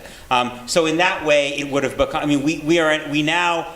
10 years ago, 10 years ago, it would have been hard to imagine a hijabi Muslim woman. We also would have been hard to imagine in some ways the level of totally accepted Islamophobia, which is basically completely normalized in the Republican Party. I have to say that I wrote so many different pieces about AIPAC and Ilhan Omar, none of which ever I sent to my editor, because more than almost any issue I can remember, I literally was at war with myself. I had basically 3 competing things that I kept saying to myself, all of which were totally mutually contradictory. The first was this, which was like literally the voice of my mother or my grandmother in my head. Like, these comments really, really frightened me a bit. I don't know what her intention is. Her intentions may have been totally not, may not have been bad, but how can we criticize people who attack George Soros and his money? How can I attack Donald Trump and his final closing ad, which was all about the invocation of Jews and money, and yet not criticize people on the left? Am I someone who's putting my leftism before my defense of the Jewish people? That would be the most fundamental betrayal of my own, what I was taught by my own family. That was thought number one. The second was, this is a grotesque double standard. We live in an environment in which all the Republicans in Congress and most of the Democrats are absolutely knee-deep in complicity in bigotry, since anyone who is comfortable with Israel's control over millions of Palestinians who lack basic rights in the West Bank and Gaza is complicit in bigotry, and we're going to single out Ilhan Omar? That struck me as a grotesque double standard, and so the whole conversation upset me deeply because it was suggesting that all the other members of Congress were not complicit in bigotry in this, and when it seems to me the vast majority of them are, because Israel's policies are premised on bigotry in the West Bank and Gaza. And the third and most discomforting thought I had about Ilhan Omar came out after a conversation I had with my kids, which went like this. My kids are 11 and 13. They go to Jewish day school. They basically live in a shtetl on the Upper West Side. And I said to my kids, look, there's this controversy. There's this congresswoman. She said Jews have loyalty to Israel along with the United States. And they looked at me and they said, aren't we supposed to? My son was like, Dad, like, anyway, I won't even tell you what my son said. My son suggested that he actually experienced maybe like it wasn't even dual loyalty given in some of the environments he's in. And that really actually, I was struggling to figure out how to talk about that because I didn't write that because it struck me as too incendiary. But the truth is that we are a transnational people. Am Yisrael, people at B'nai Yisrael, the children of Israel, we do have loyalties to one another. I do feel a special obligation to any Jew in the world because they are an extension of my family. that is special and distinct from my universal concern for all human beings. And I don't think that's wrong, actually. Nor what I think it's just in the way it was not wrong when the Congressional Black Caucus felt a special obligation to the people of Haiti and lobbied in the 1990s for the U.S. to change the policy about Haitian refugees. And interestingly, and it got very little attention, but Ilhan Omar herself referenced in that comment in Busboys and Poets the way her family felt a special obligation to the people of Somalia. So it seemed to me in some ways, of course, of course Jews are loyal citizens of the United States, as loyal as any other group of people, but it seemed to me the whole conversation was so impoverished and almost ended up taking like a Donald Trump-esque view of the fact that we can that our notion of what it means to be good and loyal Americans precludes any sense of moral obligation to people outside in the rest of the world with whom we share a common connection. And that was what I actually wanted to write, but honestly, I didn't write it because I was afraid that it would come across as if I was saying that Jews weren't good citizens of the United States, so I didn't really write much of anything that was very good. Thank you. You hit on several points that I'd like to return to, but Sandy, what about the Thralls article? Yeah, I made a reference to it in my opening remarks. Nathan Thrall's piece in the New York Times Magazine, I think, does indicate a potential shift. It's really hard to point to any single article and say, oh, this means that the conversation has changed. And certainly in the New York Times, I think some of their coverage is problematic, but at the same time, I mean, they had John Kiffner in the West Bank in the 1980s doing some of the most courageous reporting I've ever seen about how the occupation affects Palestinians. They published Nathan Thrall himself on the op-ed page in 2014 in the middle of the Gaza war saying Hamas tried to reach out before the war started, and he documented it. So it's not as though suddenly the New York Times said, let's put Nathan Thrall. I mean, Nathan Thrall's been writing for the New York Review of Books, the London Review of Books. He's with the International Crisis Group. I know him reasonably well, and I think he's one of the best analysts out there. But there is something about what he said and the fact that he identified that has, at least, and I think convincingly with his reporting, that the debate in some ways has moved over Israel has moved to trying to influence voters to donors. And what he talked about was, he quoted Ben Rhodes, a former Obama aide, the Washington view of Israel-Palestine is still shaped by the donor class. The fight over Israel used to be about voters. It's more about donors now.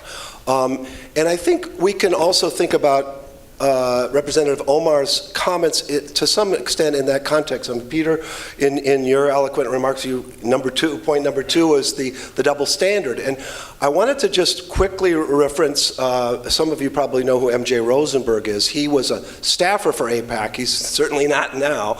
He's a commentator and very critical of AIPAC. And he wrote in The Nation, which is not exactly mainstream, but nevertheless, a prominent U.S. publications, Ilhan Omar's tweet about the power of the American Israel Public Affairs Committee, more commonly known as AIPAC or the Israel Lobby, is that in his words, hysterical reaction to it proved her main point.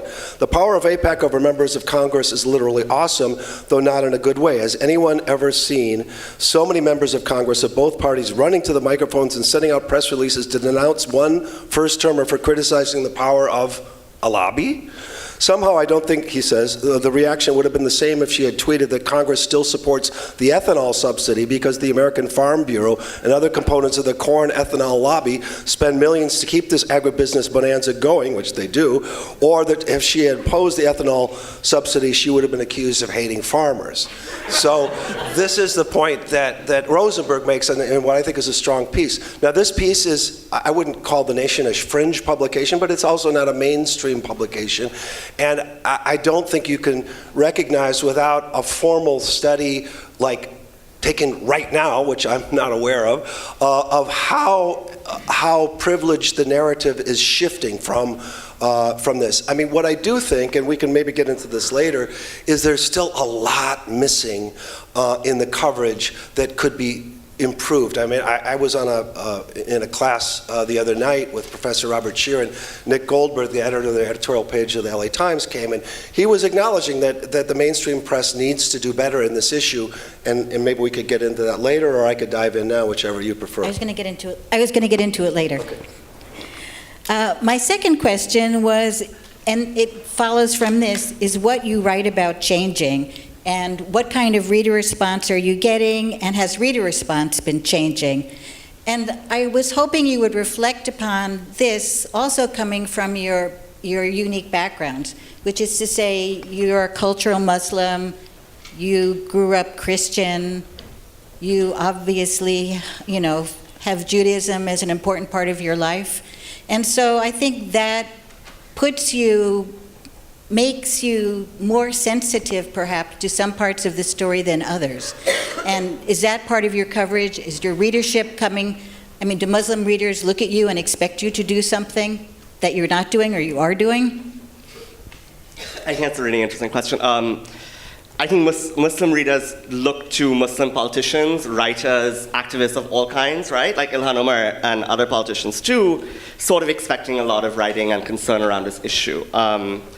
And I think it's not something that necessarily organically people grow up wanting to talk about if you grow up in Pakistan or Iraq or Lebanon or Malaysia, right? You don't necessarily have to talk about it. In my personal background, I grew up in Pakistan, a country where there are very common anti-Semitic tropes, right? So I think I'm often, to some degree, actually more concerned than some of my Jewish colleagues about things that I hear, and I'm like, oh my God, this sounds like what I grew up hearing, and was concerned about in the media.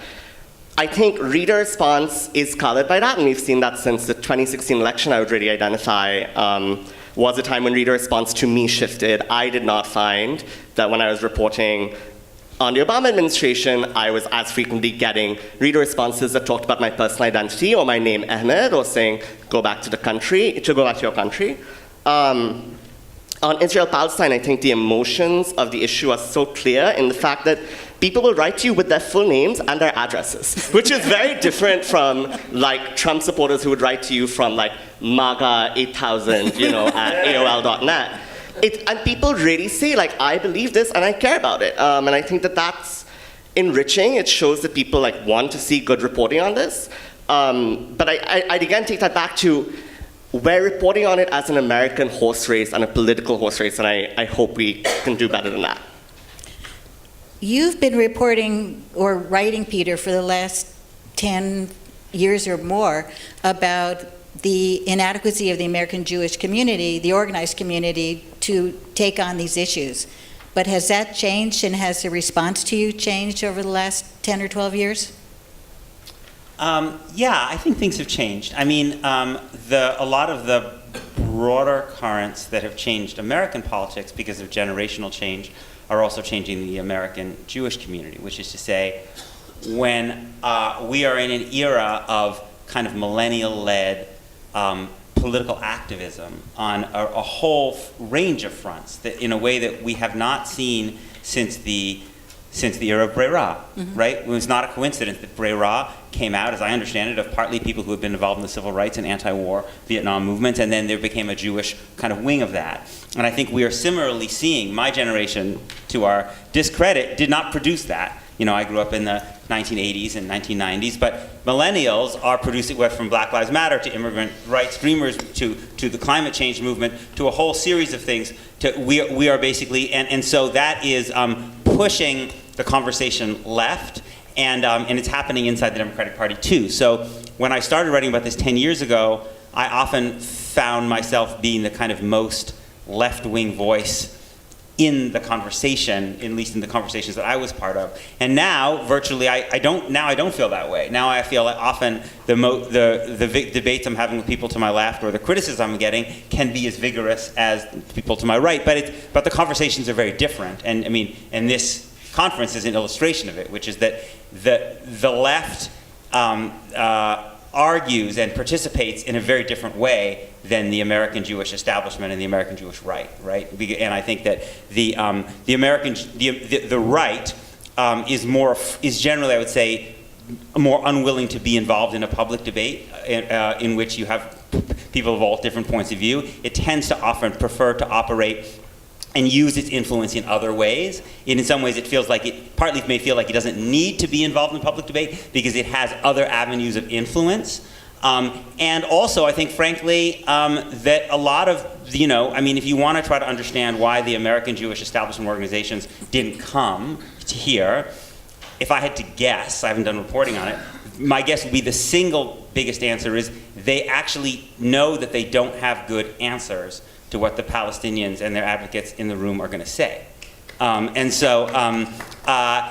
I think that there is a kind of often unspoken intellectual weakness in those institutions, which can appear very formidable.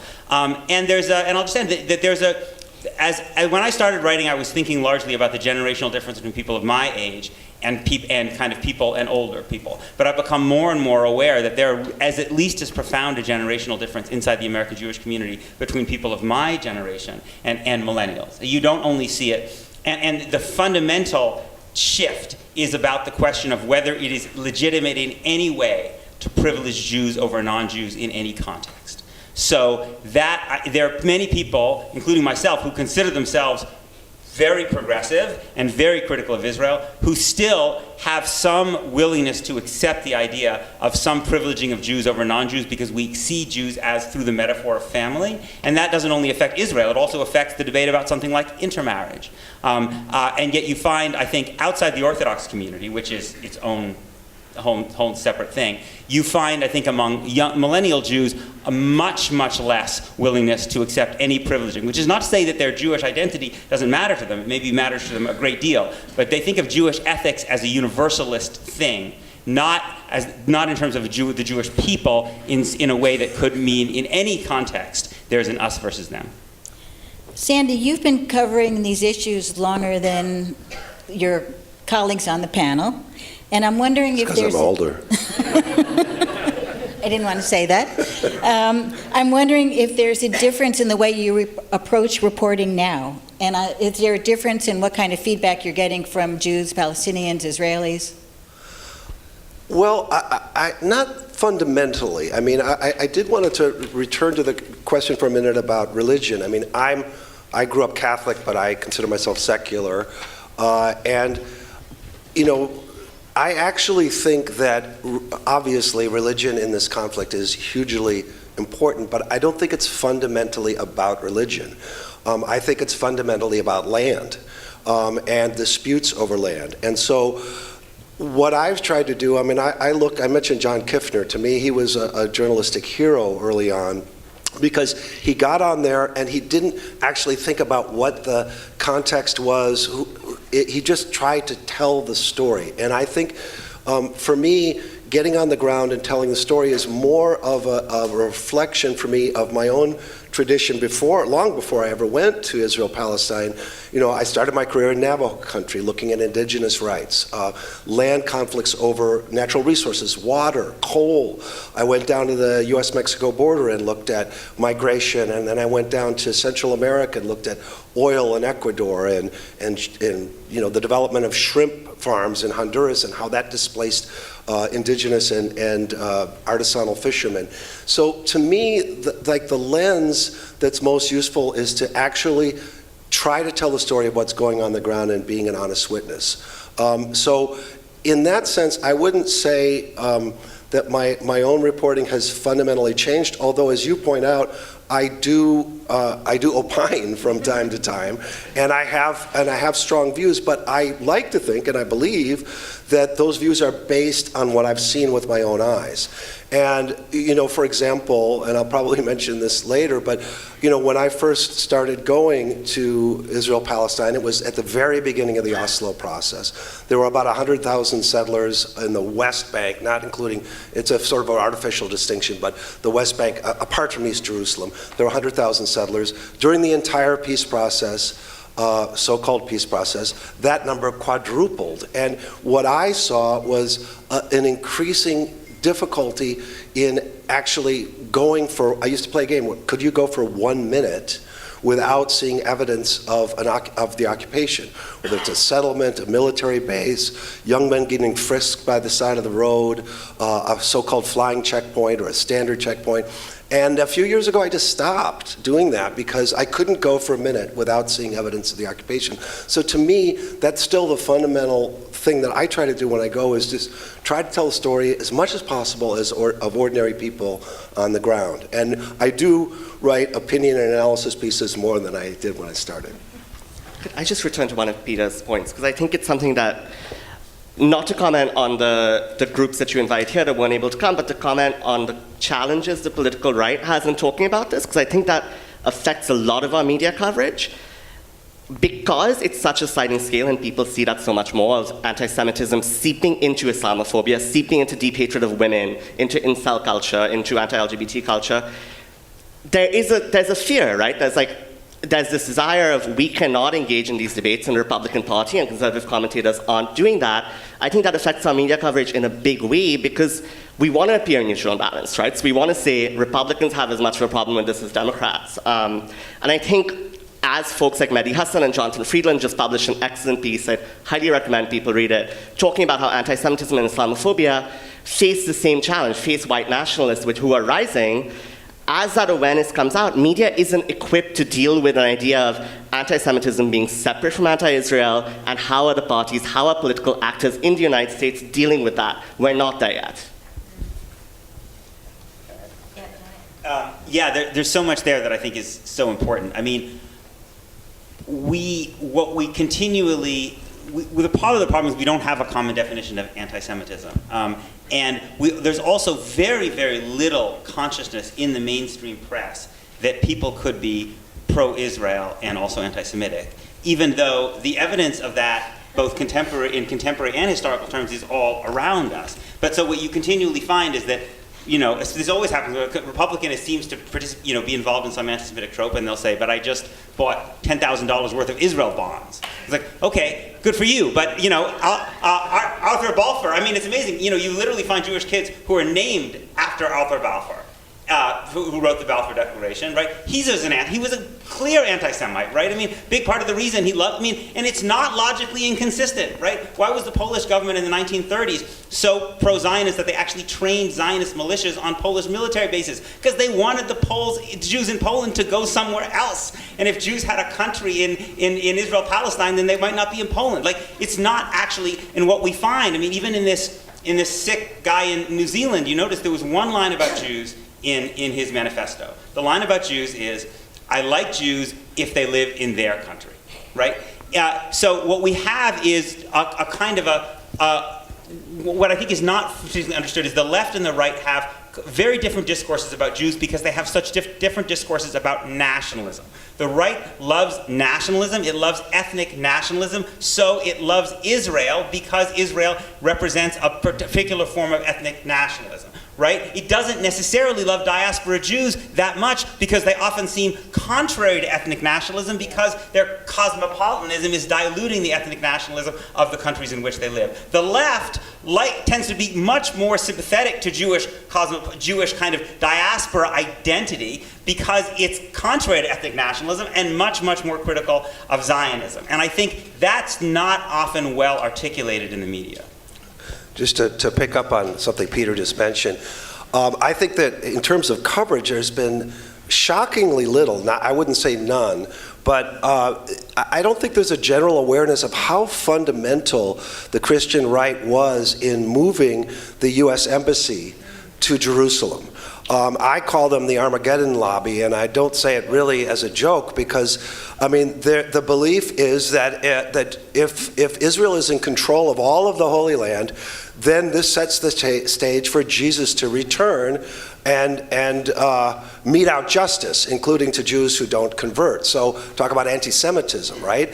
But what I think is lost in a lot of the coverage is that, and I mean, who gave the benediction at the embassy dedication, the U.S. Embassy dedication? John Hagee.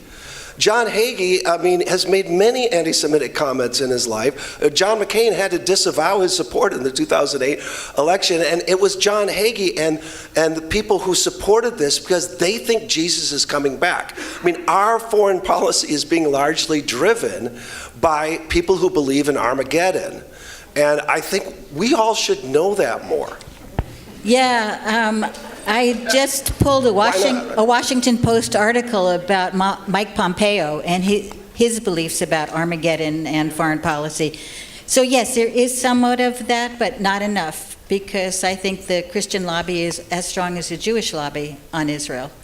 But that brings me to my next question, which is what you see as the current shortcomings of coverage on both Israel-Palestine and American responses. And you sort of alluded to this, Sandy, but are Americans getting the same story you've seen on the West Bank? And Peter, what are we missing? You got into this a little too in the coverage of Israel and on American Jews.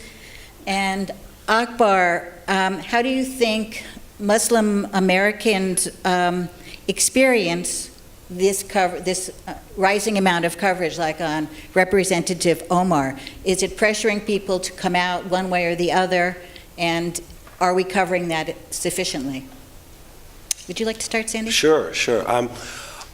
I think in terms of what's missing, I mentioned two things already. One is I don't think there's enough reporting from the ground about what is actually happening. I often think of a girl who's now a young woman who was the first student in the music school I wrote about in my last book, Children of the Stone, getting stopped at a checkpoint and being told by a soldier, an Israeli soldier, to pull her violin out of her case and play a song for him. Now, this is not something that happens every day, but the kind of humiliation and the rage that engenders is something that is missing from the general understanding, in my view, of how this whole conflict is experienced every single day by half of the population we're talking about. So to me, and there are many, many fine exceptions, and this is the third time I'm going to mention John Kiffner, but that was a long time ago. There have been many, many other fine. In fact, I heard a terrific report this morning by Daniel Estrin on NPR. I don't know if anybody caught it. I thought it was a very good piece about Hebron. If anybody has ever been to Hebron, the nightmare of people object to the phrase apartheid, to which I say, okay, how about Jim Crow?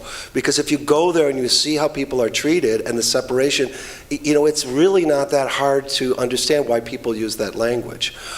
So to me, one of the big things that's missing is the on-the-ground coverage on a more regular basis, and also the power dynamic that represents.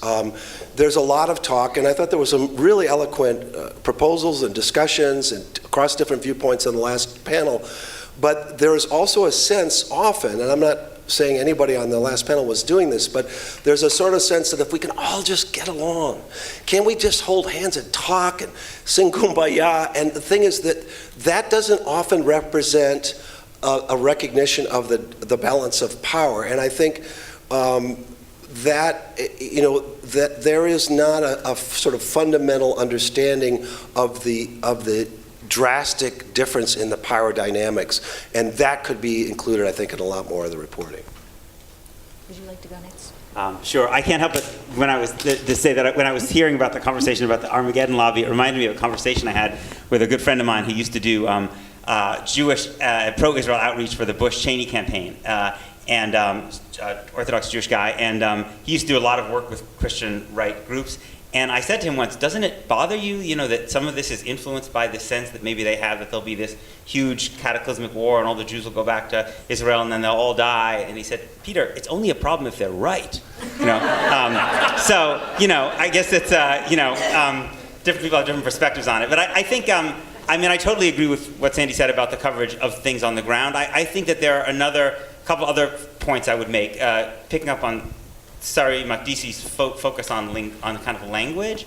One of the things that I think is really problematic but very, very pervasive is the use of the term Israeli as a synonym for Israeli Jew, which is very, very common in media discourse. So Israelis from right to left, oppose the Iran deal, or Israelis from right, that's not true, right? But it's part of the way in which I think Palestinian citizens of Israel are often particularly erased in the conversation. So you very often see the Israeli left is dead. Well, the Israeli Jewish left is in pretty bad shape, but there's another, you could call it kind of Israeli left, right, which is was the joint list in the last election, right? Series of Palestinian Arab parties, and their lack of kind of understanding of their existence, I think, is also part of a broader failure to accurately understand the dynamics of the Israeli state and Israeli politics. So when there's a lot of horse race stuff about the Israeli elections, but a lot of it doesn't recognize a very fundamental fact about Israeli politics, which is the strong tradition in Israel is always that to create a government of 61 Knesset seats, you have to do it with 61 Jewish Knesset seats. And so that the Palestinian Arab parties in Israel are not part of that horse race. Now, whether they would want to go into the government in coalition is a question in of itself, but there's often when people talk about the right and left in Israel, they're implicit, without even realizing they're talking about only about Israeli Jews. And Palestinian citizens of Israel are often kind of ignored in this whole conversation. Another thing which I think doesn't get nearly enough attention when one's talking about the domestic part is there's a lot of attention, as you were saying, to the internal dynamics in the American Jewish community. And I guess I should be grateful for that because that's part of what I write about. But there's so little good, interesting reporting, I think, about Palestinian American or pro-Palestinian American politics.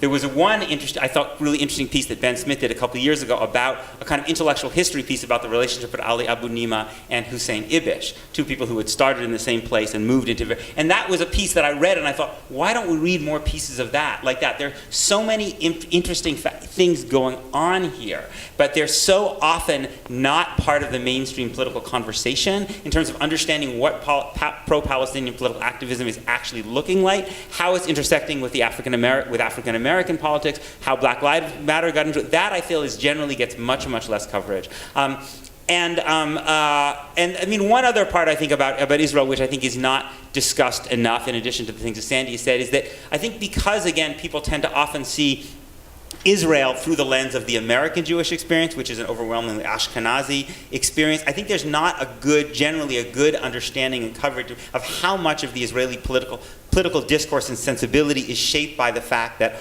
almost half of the Jewish population in Israel are people from the Middle East, and how influential that is in Israeli politics. And I think because that doesn't really map that well onto the American Jewish experience, I think it's often not conveyed very well to American readers. On your question about the Muslim American experience, I think it goes to what's really implicit in a lot of this talk of America is losing support for Israel, Democrats are losing support for Israel. Really implicit in that is this idea of America is changing. The Democratic Party is changing. Its coalition, it's now a party that relies on a minority of white voters and then everyone else, really, right? So that becomes this really reductive thing of as the party changes, as the country changes, Israel, which has been an ally, is no longer going to be. And that's reductive, right? Because it's assuming that people who are not white are not going to be as sympathetic, and it's ahistoric, right? It was the waspiest president perhaps ever, George H.W. Bush, who was the toughest on Israel, right? I think what Muslim Americans want to see more in the coverage is an understanding of simultaneously, like, kind of what you were saying, Peter, about the cosmopolitan experience versus the experience in the Muslim majority world. Saudi media, Emirati media, some of Qatari media, Egyptian media, went after Ilhan Omar and Rashida Tlaib like no one else after the election. They were not going after Republicans who were calling to ban Muslims or shoot Muslims or lock them up. They were going after the Muslim congresswomen. And what does that tell us, right? That tells us that there is this serious divide in views between people in the region, many of whom are becoming closer to Israel and a lot less interested in the Palestinian experience. Frankly, if you're Saudi Arabia, you want Israel to help you with Iran. You don't care. Palestinians are not you, frankly. And that change is not widely understood. Muslims are still seen as linked in really scary ways, right? These continuing allegations of being linked to the Muslim Brotherhood in Egypt and other places, those are deeply unfair. Linked to that, I mean, is this I think, kind of reluctance to let Muslims speak on their own terms, right? So kind of what you were saying, interviewing Ali Abu Nima and Hussein Ibish and saying, tell us about your experience. It becomes, well, Muslims must be this way. We will go to the same three groups and quote them all the time. There are many secular Muslims, there are many liberal Muslims, there are many Muslims mostly concerned with Shia-Sunni relations, rather than Palestine. I think the final thing I'd also raise is this risk of Ilhan Omar's treatment. We've mentioned the Congressional Black Caucus a couple of times today, and I think that that's really interesting because that goes to this question of marginalized communities understanding who gets silenced. The people who stood up for Ilhan Omar in the House Democratic Caucus, Yeah, it was progressives, but really it was the CBC that said, you are not going to do this. You are not going to have a resolution calling her out by name. The CBC is very powerful, right? Those are the folks who understand that there is a chilling effect when you go after the first person ever of any religion to wear a religious head covering in the United States Congress and say, you are wrong, and this entire body is going to legislate against you. Because, regardless, many people had deep and very sincere pain with her comments, right? Her comments, which, I think she apologized for her first set of comments, and many of them have been misrepresented. After how Ilhan Omar has been treated, with her being in the sights of President Trump and people within the Democratic Party, frankly, who want to unseat her, I think it's incumbent upon the media to go to Muslims and say, we still care about your opinion. We still care, and we understand, and you're not going to be silenced just because you wear a hijab or your name is Omar. I'm going to ask one more question, and when I do, this is a perfect time for you all to write any questions down that you may have so that we can ask your questions to the panel. So if you don't have a piece of paper or a pen, or if you've written a question, they're being handed out, so please let us know what you'd like to ask. My last question is, okay, I am your editor, and I am giving you all the time and all the money you need to write a Pulitzer Prize winning story about Israel-Palestine and or the American Jewish and or Muslim experience. Where would you go? What would you do? What's the story? Time and money. Pulitzer Prize. You all look stumped. Want to start? Years ago, the former producer of Marketplace had a bunch of money at the end of his budget year, and he said, we want to send you to any country in the world you want to go to. I couldn't, it took me a long time to decide, so I'm in a similar dilemma now, like what? I mean, I do feel like, I don't know if I would do the same thing again because I just wrote a book about it. But I do think that the effect of policies on ordinary people is, one of the most worthy causes a journalist could embark on. And I think I would try to tell the story of the effects. I spent a lot of time in Gaza last summer, and thanks largely to my friend Mariam Shaheen, who's going to be on one of the panels right after lunch. And to tell the story of ordinary people who try to maintain a sense of dignity and resilience every day, whether that be in Gaza and how we were going to try to have a conversation with someone in Gaza, but there's a question about whether or not the electricity is working. Just how do people get by on a day-to-day basis, and how is that connected with the decisions made in the halls of power?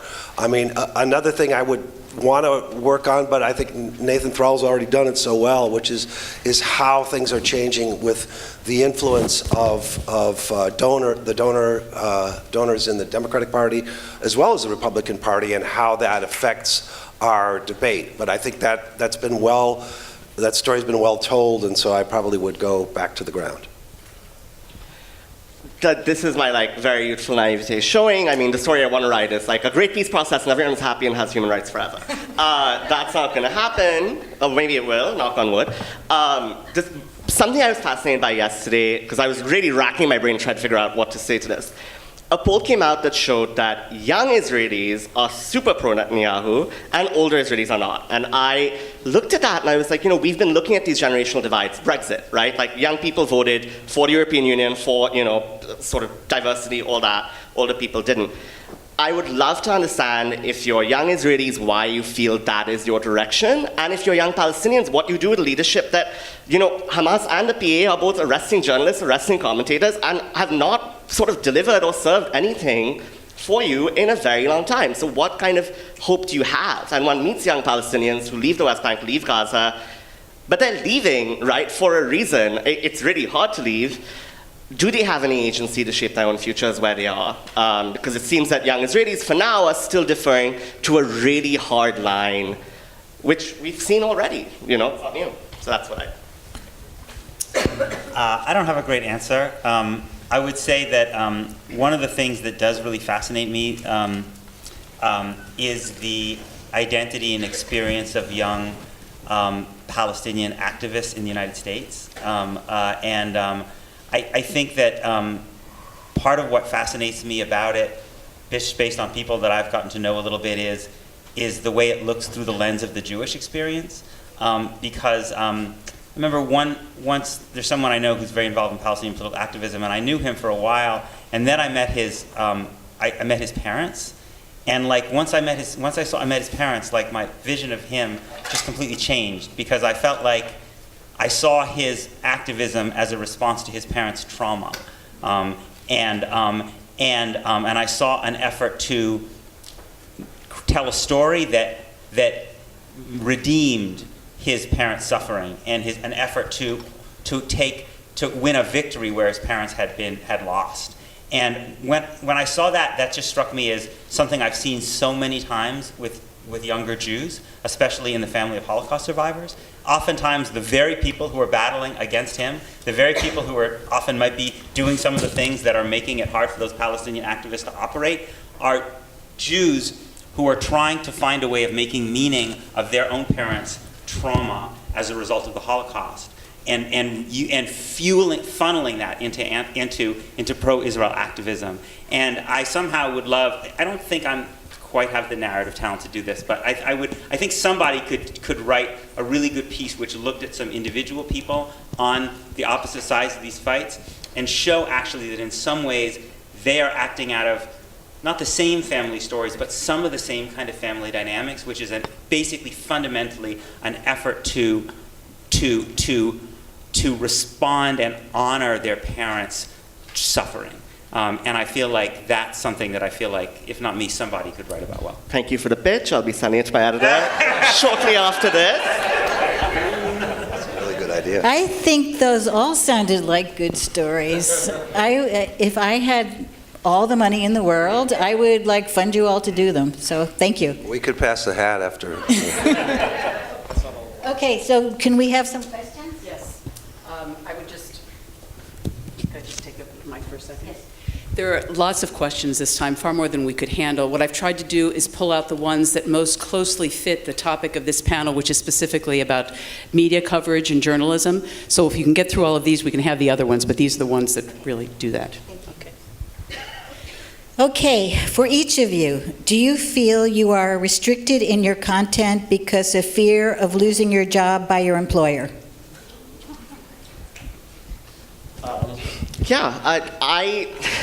They're not just paying me to do this or to write Peter's pitch. I feel deeply supported by my employer. I think we're one of the few places, the Huffington Post, that's able to call out things for what they are. We are able to call things racist when they're racist. We are able to call out, people who our readers would love to support and think do no wrong. So I feel deeply supported in that.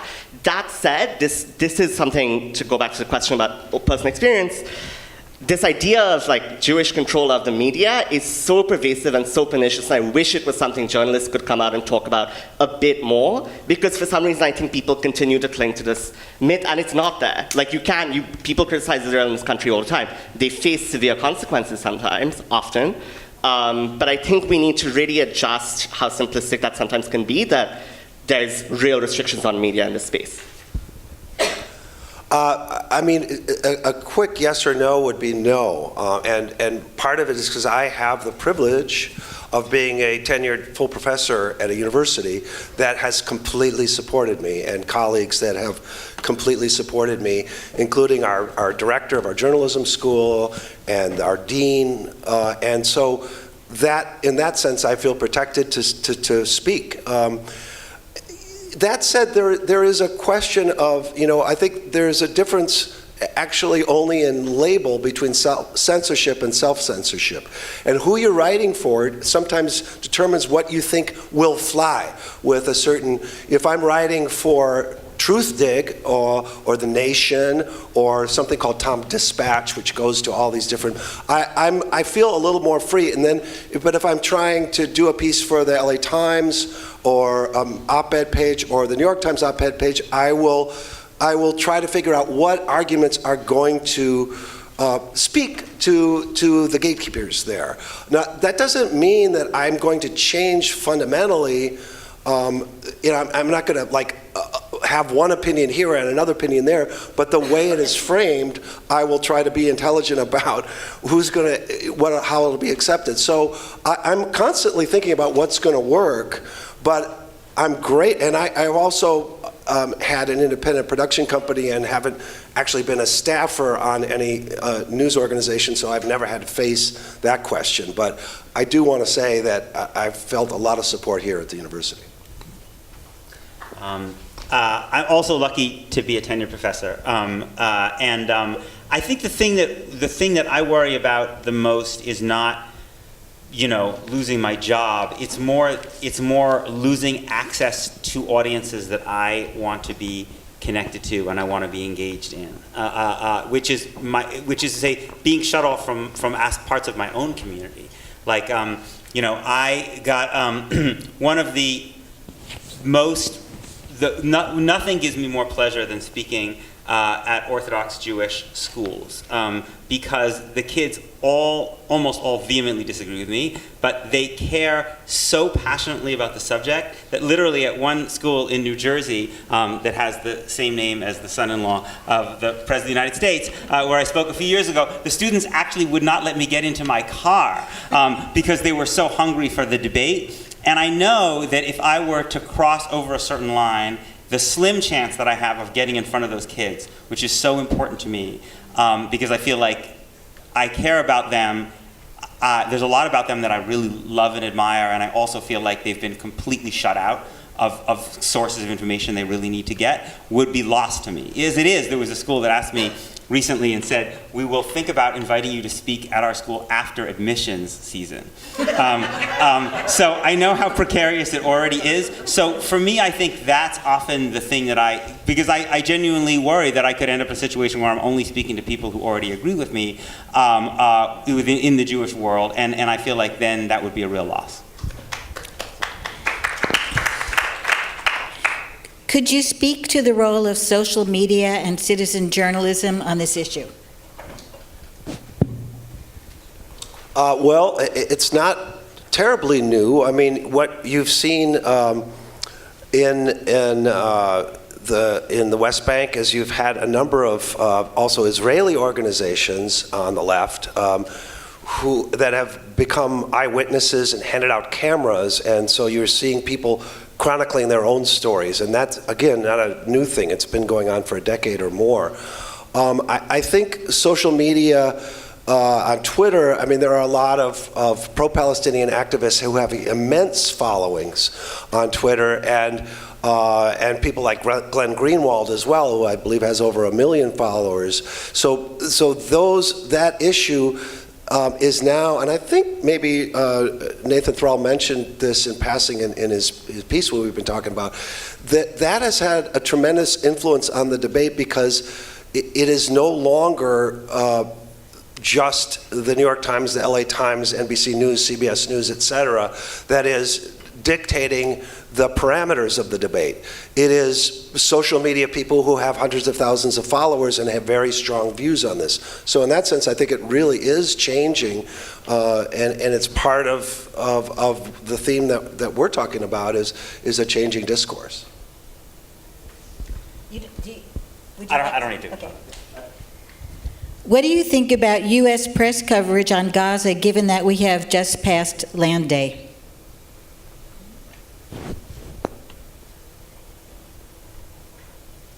Anyone have any feelings about that? I don't think there's enough of it, and I don't think it gives enough of a kind of sense of what it's actually like to live in Gaza. And I actually want to plug a podcast done by actually a bunch of, as far as I know, a bunch of young American Jewish kids called Unsettled, which actually recently did a series on Gaza, and the most recent one was about this young female entrepreneur in Gaza who's been basically trying to figure out ways of getting power and also bricks. And it was such a moving and powerful piece, and it was the kind of thing that I could actually and have sent actually to my more right-leaning friends because it so powerfully humanized someone's struggle to basically someone who any American, including an entrepreneurial conservative American, would deeply, deeply admire, and the enormous, enormous struggles that she faces to basically get just basic kind of level of substance, dignity to people. And I feel like that kind of writing, for whatever set of reasons, isn't prevalent enough. I think when people sort of talk about media, they often mean cable news, which is like dominant, and they are definitely not talking about Gaza enough. I link that to the fact that I don't think there's been mainstream and significant coverage of violence and the struggle since 2014, since the last Gaza war. And that's something I'd connect to folks who are trying to understand where politics in the US is shifting, to these polls, again, that show reduced support or sympathy for the Israelis and slightly increased, marginally increased for the Palestinians. I really think since we're not having coverage of the situation on the ground, people are not being exposed to it, those things are shifting in response to what we're covering all the time, which is President Trump. So are people less tied to Israel? Maybe, or do they not like seeing President Trump standing next to Netanyahu all the time, who they feel rebuked President Obama? And I think that's, again, a kind of toxic thing that makes the debate all about US politics, which it shouldn't be. Sandy, this is for you. How has indigenous reporting impacted on your reporting on Israel-Palestine? How has the original sin, in quotes, of American ethnic cleansing of native peoples made criticism of Israel more difficult? I'm trying to understand that last question. How has... The original sin, I think it's almost two questions. Yeah. One is about your reporting on Native people, and the second is about how American treatment of Native peoples makes it more difficult for us to criticize Israel. I think a lot of people do feel that they're I've had many discussions with people across the spectrum saying, you guys, to people on the Israeli right, for example, well, you guys, look what you guys did. I remember having a not very pleasant and quite tense conversation with a soldier in Hebron who was trying to decide whether to let us into the Ibrahimi Mosque. And basically he said, you people, why are you actually here? Because look what you did to your native people. And that's a fraught issue. In terms of the original question, the first question, I have always been drawn to sort of the questions of land claims, competing land claims, natural resources, indigenous rights, and I think this plays out in so many complex ways here that, it's something that I've always been drawn to. I'm going to read the last three questions because we have about 5 minutes left, and then you all can jump in wherever you want on them. First, do you feel that U.S. and Western media in general are more comfortable in defending Palestinians as victims, but they are more uncomfortable defending Palestinians' right to resistance, and why is that? How do you talk to your children about this and other conflicts? Do you? What is your sense of the younger people's view on nationality, ethnicity, and this conflict? Do you think there is a lack of pro-Palestinian reporting in America because of pro-Israel groups that target young voices that want to talk about Israel-Palestine and the Palestinians' American experience?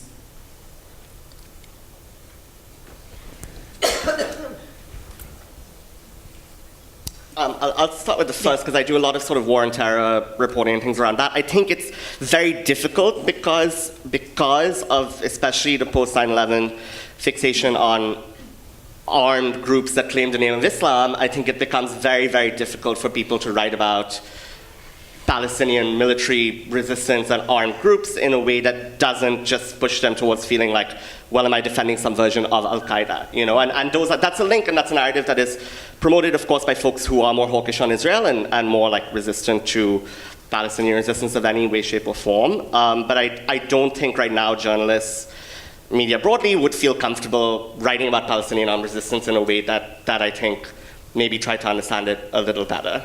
I think that's fair there. I mean, I would say that the sense of Palestinians as victims is something that the U.S. press is probably more open to, despite all the issues and problems we discussed, is there is a sense of the victimization or the suffering of Palestinians is something that may be more prone to have a sympathetic narrative than the notion of resistance, and even nonviolent resistance. I mean, the demonization of what I believe, I'm not a supporter of BDS, but I'm sympathetic to the notion, I mean, because I'm a journalist and I want to write about it, I'm sympathetic to the notion of a constitutionally protected movement of free speech. And I think the lack of coverage of critical analysis of some of these laws that have been passed in state houses and that have been advanced by the Republican Party in Congress, that needs more attention, because that is resistance. That is nonviolent resistance, and it has just as much a right to be examined and covered critically, but factually, as does the suffering of somebody, under occupation. Yeah, I sometimes feel like in some of these situations I am part of the problem, because what happens is that very frequently the conversation about Israel is set up as kind of like me, the liberal Jew, versus, then they have, I don't know, Alan Dershowitz, or I know he thinks he's liberal too, but I don't know, Elliot Abrams, or I don't know, somebody, once it was even Ben Shapiro, like that's the kind of, and everyone's like, well, we've represented both sides. And I sometimes feel like in those situations that I'm actually the one, in some ways, I'm the most responsible for excluding the Palestinian voice there, because basically I'm assumed to be representing a Palestinian voice, which is absurd. Like, I'm not representing a Palestinian voice. The Palestinians are certainly highly aware of the fact that I'm not representing a Palestinian voice, and so that it would.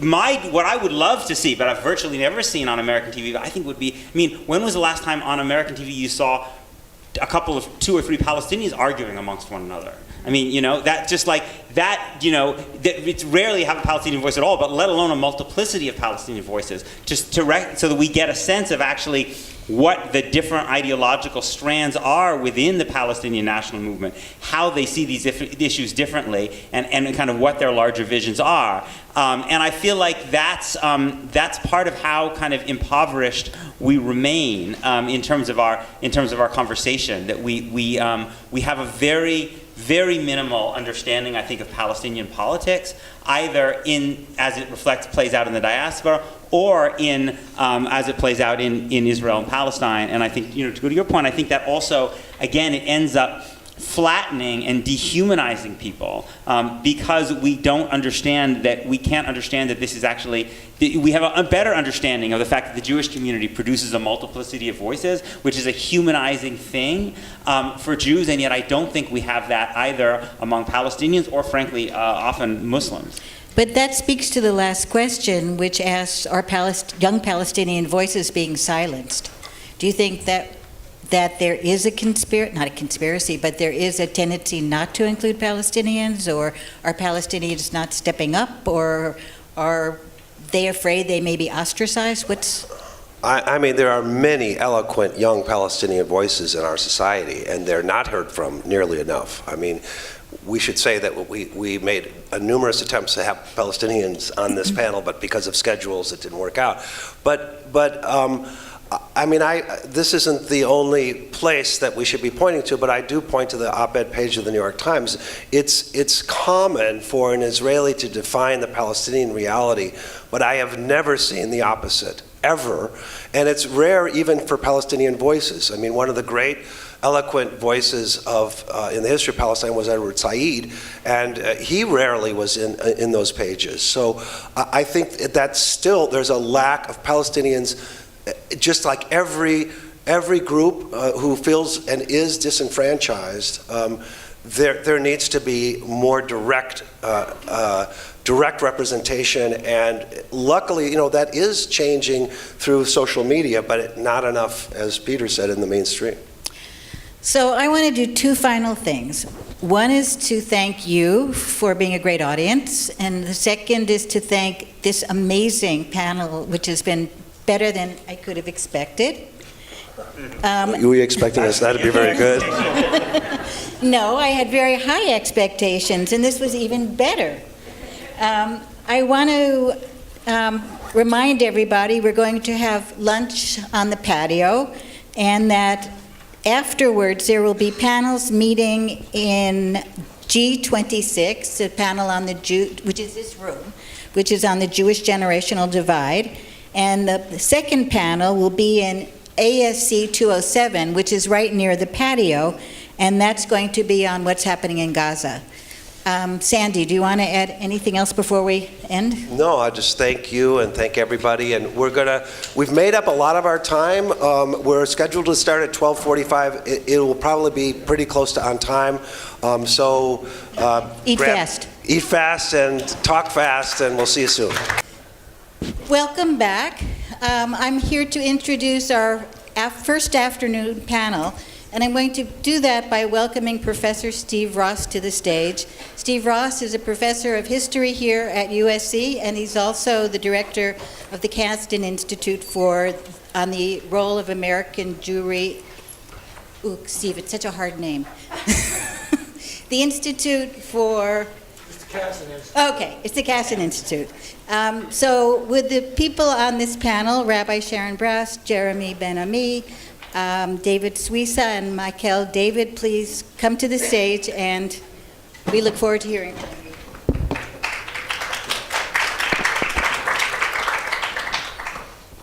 Thank you. Thank you for all coming today. Here's how things are going to proceed for the next hour and change. I'm going to just do a one-sentence introduction of our panel. You can read their bios, the much longer bio. Then in honor of the beginning of Pesach, we will have 4 questions. The Manish Tana session. 3 of them are going to deal with questions I've prepared for the panel, talking about the generational divide in general, talking about the generational divide in American politics, talk about the generational divide on campus, and then we'll get your questions. So I ask you first to turn off your cell phones. And our panelists are Jeremy Ben-Ami, who is the president of J Street, the political home for pro-Israel, pro-peace Americans. Rabbi Sharon Brous, who is the senior and founding rabbi of ICAR, which was started in, many of you know, 2004, and has become one of the leading models for Jewish revitalization in the United States and beyond. Michal David, who is the co-founder of If Not Now Los Angeles, where she works to transform American Jewish community support for the occupation in Israel and Palestine into a call for freedom and dignity for all. And finally, David Suissa, who, as many of you know, is the publisher and editor-in-chief of the Los Angeles Jewish Journal, the largest Jewish weekly in the country. So let's start with a question about the generational shift in the dialogue about Israeli-Palestinian relations. And so the question is twofold. First, is there a greater division in the Jewish community over Israel and the Palestinian question than there has been in the past? If so, why? And second, part of that question is how have the social, economic, and political shifts in the United States over the last 40 years paved the way for a greater generational divide that we see today? So I don't have any order, just jump in as you feel so moved. So I'll just jump in and say that there definitely is a divide. I don't know that I would trace it to socioeconomic changes as much as I would to generational and lived experience.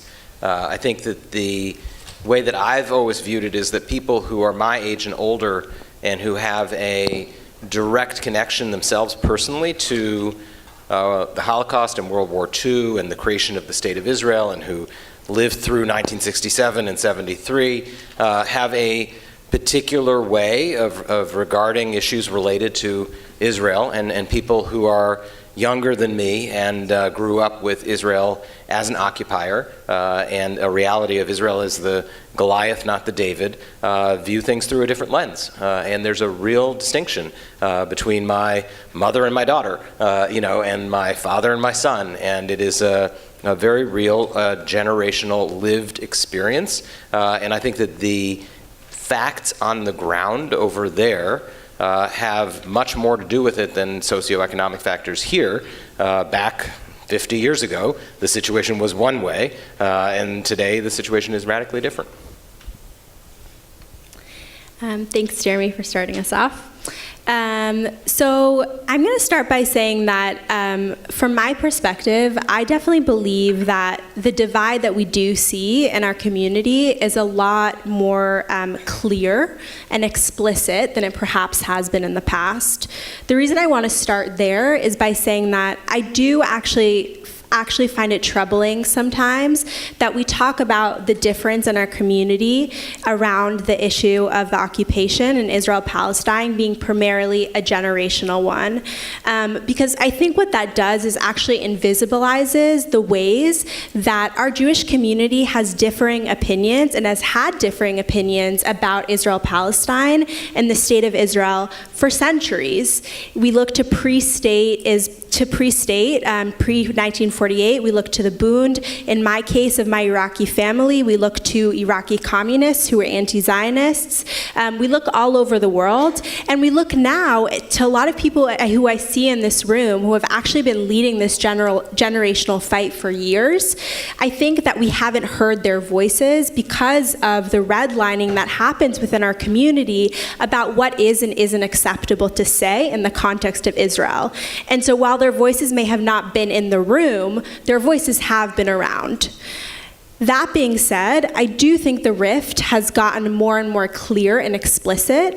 And for me, I would say the primary reason that I believe that's happened is because it is undeniable that in the last 10 years, hopefully, Baruch Hashem, to end this coming month of the Netanyahu prime minister era, we have seen a surge in brazen violence and occupation against the Palestinian people. When we look at Israel-Palestine, there is no way for the American Jewish community to deny that the violence against Palestinian people that is brought upon them by the Israeli government and the Israeli military has grown in the last 10 years. We look to 2014, the first war on Gaza, where we saw over 2,000 Palestinians murdered. We look recently to the nation-state bill that was passed that demoted Arabic from a national language. We look even more recently to this week, the killing of Palestinians in the March of Return. I just want to bring up one name of a Palestinian that was killed this week. Tamar Abu el-Khair, he was 17 years old, was killed as he was protesting. So when we as an American Jewish community who so much pride ourselves on our progressive values inside of the United States, 70% of the American Jewish community voted against Trump, 78% of the American Jewish community in the midterm elections voted Democratic. When we look at the progressive notions and values that we hold to be so clear in the United States, how do we come to reconcile that we don't translate those values and notions to the concept of the occupation into Israel-Palestine? And in my mind, there actually is no reconciliation other than to say we are at a choice point where we have to recognize that the values that we hold to be true and important here must translate to the way that we relate to Israel-Palestine. So yes, I do believe that the divide is more clear. In terms of socioeconomic factors in the last 40 years, I want to speak to the fact that my parents' generation, my father wasn't born here, but my parents' generation and their friends came of age in a post-war boom era. They came of age where there was promise in this country for them of having stability. And so that temptation of buying into being a part of the larger political system and buying into that was much more real. For millennials, we do not have that same stability, and so our ability and our survival are actually dependent on challenging the political norm. And that challenging is not only happening in the United States, but we see it happening with American Jews, young American Jews, challenging the political norm in Israel-Palestine as well. Thank you. Just want to start by saying I'm delighted to be here. Thank you for the invitation. Jeremy is a friend. He invited me to speak at his conference a few years ago, and I enjoyed that. Sharon Browse, I want to tell a little story about Sharon Browse, because there's a debate in our community about tikkun olam, and whether it's rooted in Jewish tradition or whether it's been a replacement for. And I want to tell you, she falls squarely in the first camp, because I was in Uganda on this humanitarian mission, and we get to this village, and it's sponsored by Akbar, by her community. And I have all these Hanukkah cards that I'm giving to villagers in Uganda. And I was very moved by that. I don't know if I ever talked to you about it, but you really do fall, because I know you follow deeply a Jewish tradition, and your tikkun olam comes right out of that. And I love to engage with people who I disagree with, whether it's If Not Now, Jewish Voices for Peace, or really anyone who's got some views that we can share. I prefer to talk to people who disagree with me. It's a lot more interesting. And as far as today goes, you know, as editor-in-chief of a paper, it's more important for me when I look at the nature of the community conversation, as opposed to just delivering my own views. And one of the things I've found on the Israeli-Palestinian conflict is that it's become a very polarized conversation.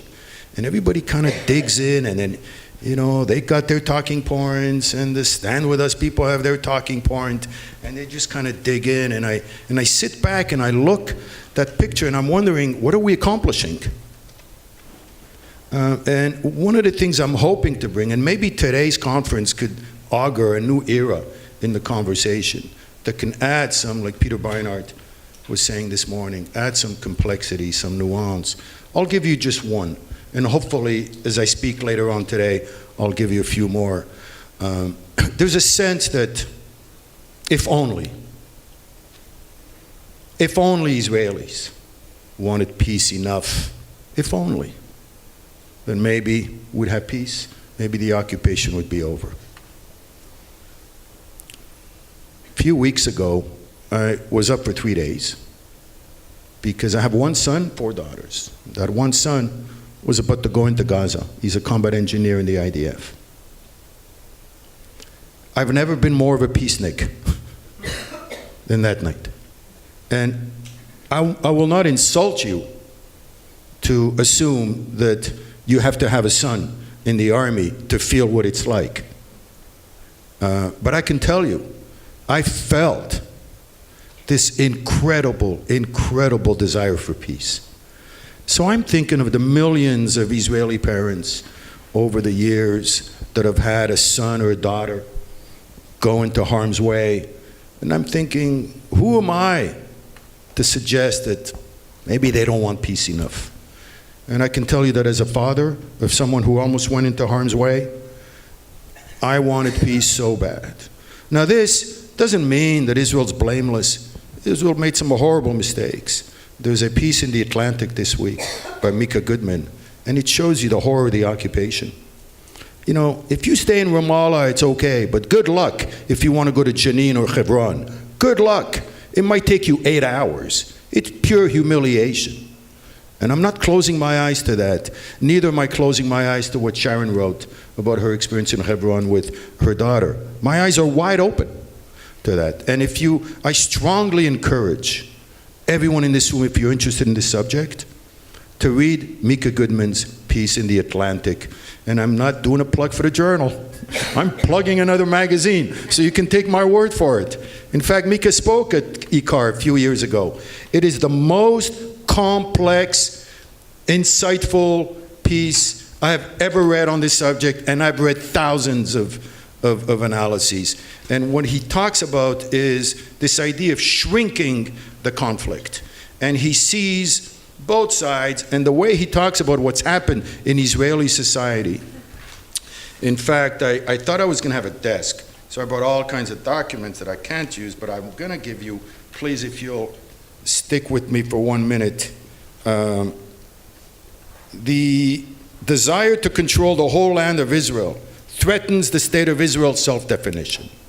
Paradoxically, permanent control of the biblical homeland would not deepen Israel's Jewish identity, but likely annul it. So the Israeli right is now obsessed with security, and the Israeli left is obsessed with the occupation. If the Israeli right's old argument was that an overly strong Palestine would threaten Israel, its revised argument is that an overly weak Palestine would threaten Israel. The idea being, if the occupation ends, then Hamas and ISIS and all kinds of terrorist elements could enter and really threaten Israel. But the occupation also threatens Israel. Like Yossi Klein Halevi said, Zionism was not designed to rule in other people. That's not the plan. So you'll read the piece, and I think it's 15,000 words. I can't do justice to it, but he talks about a confused Israeli electorate.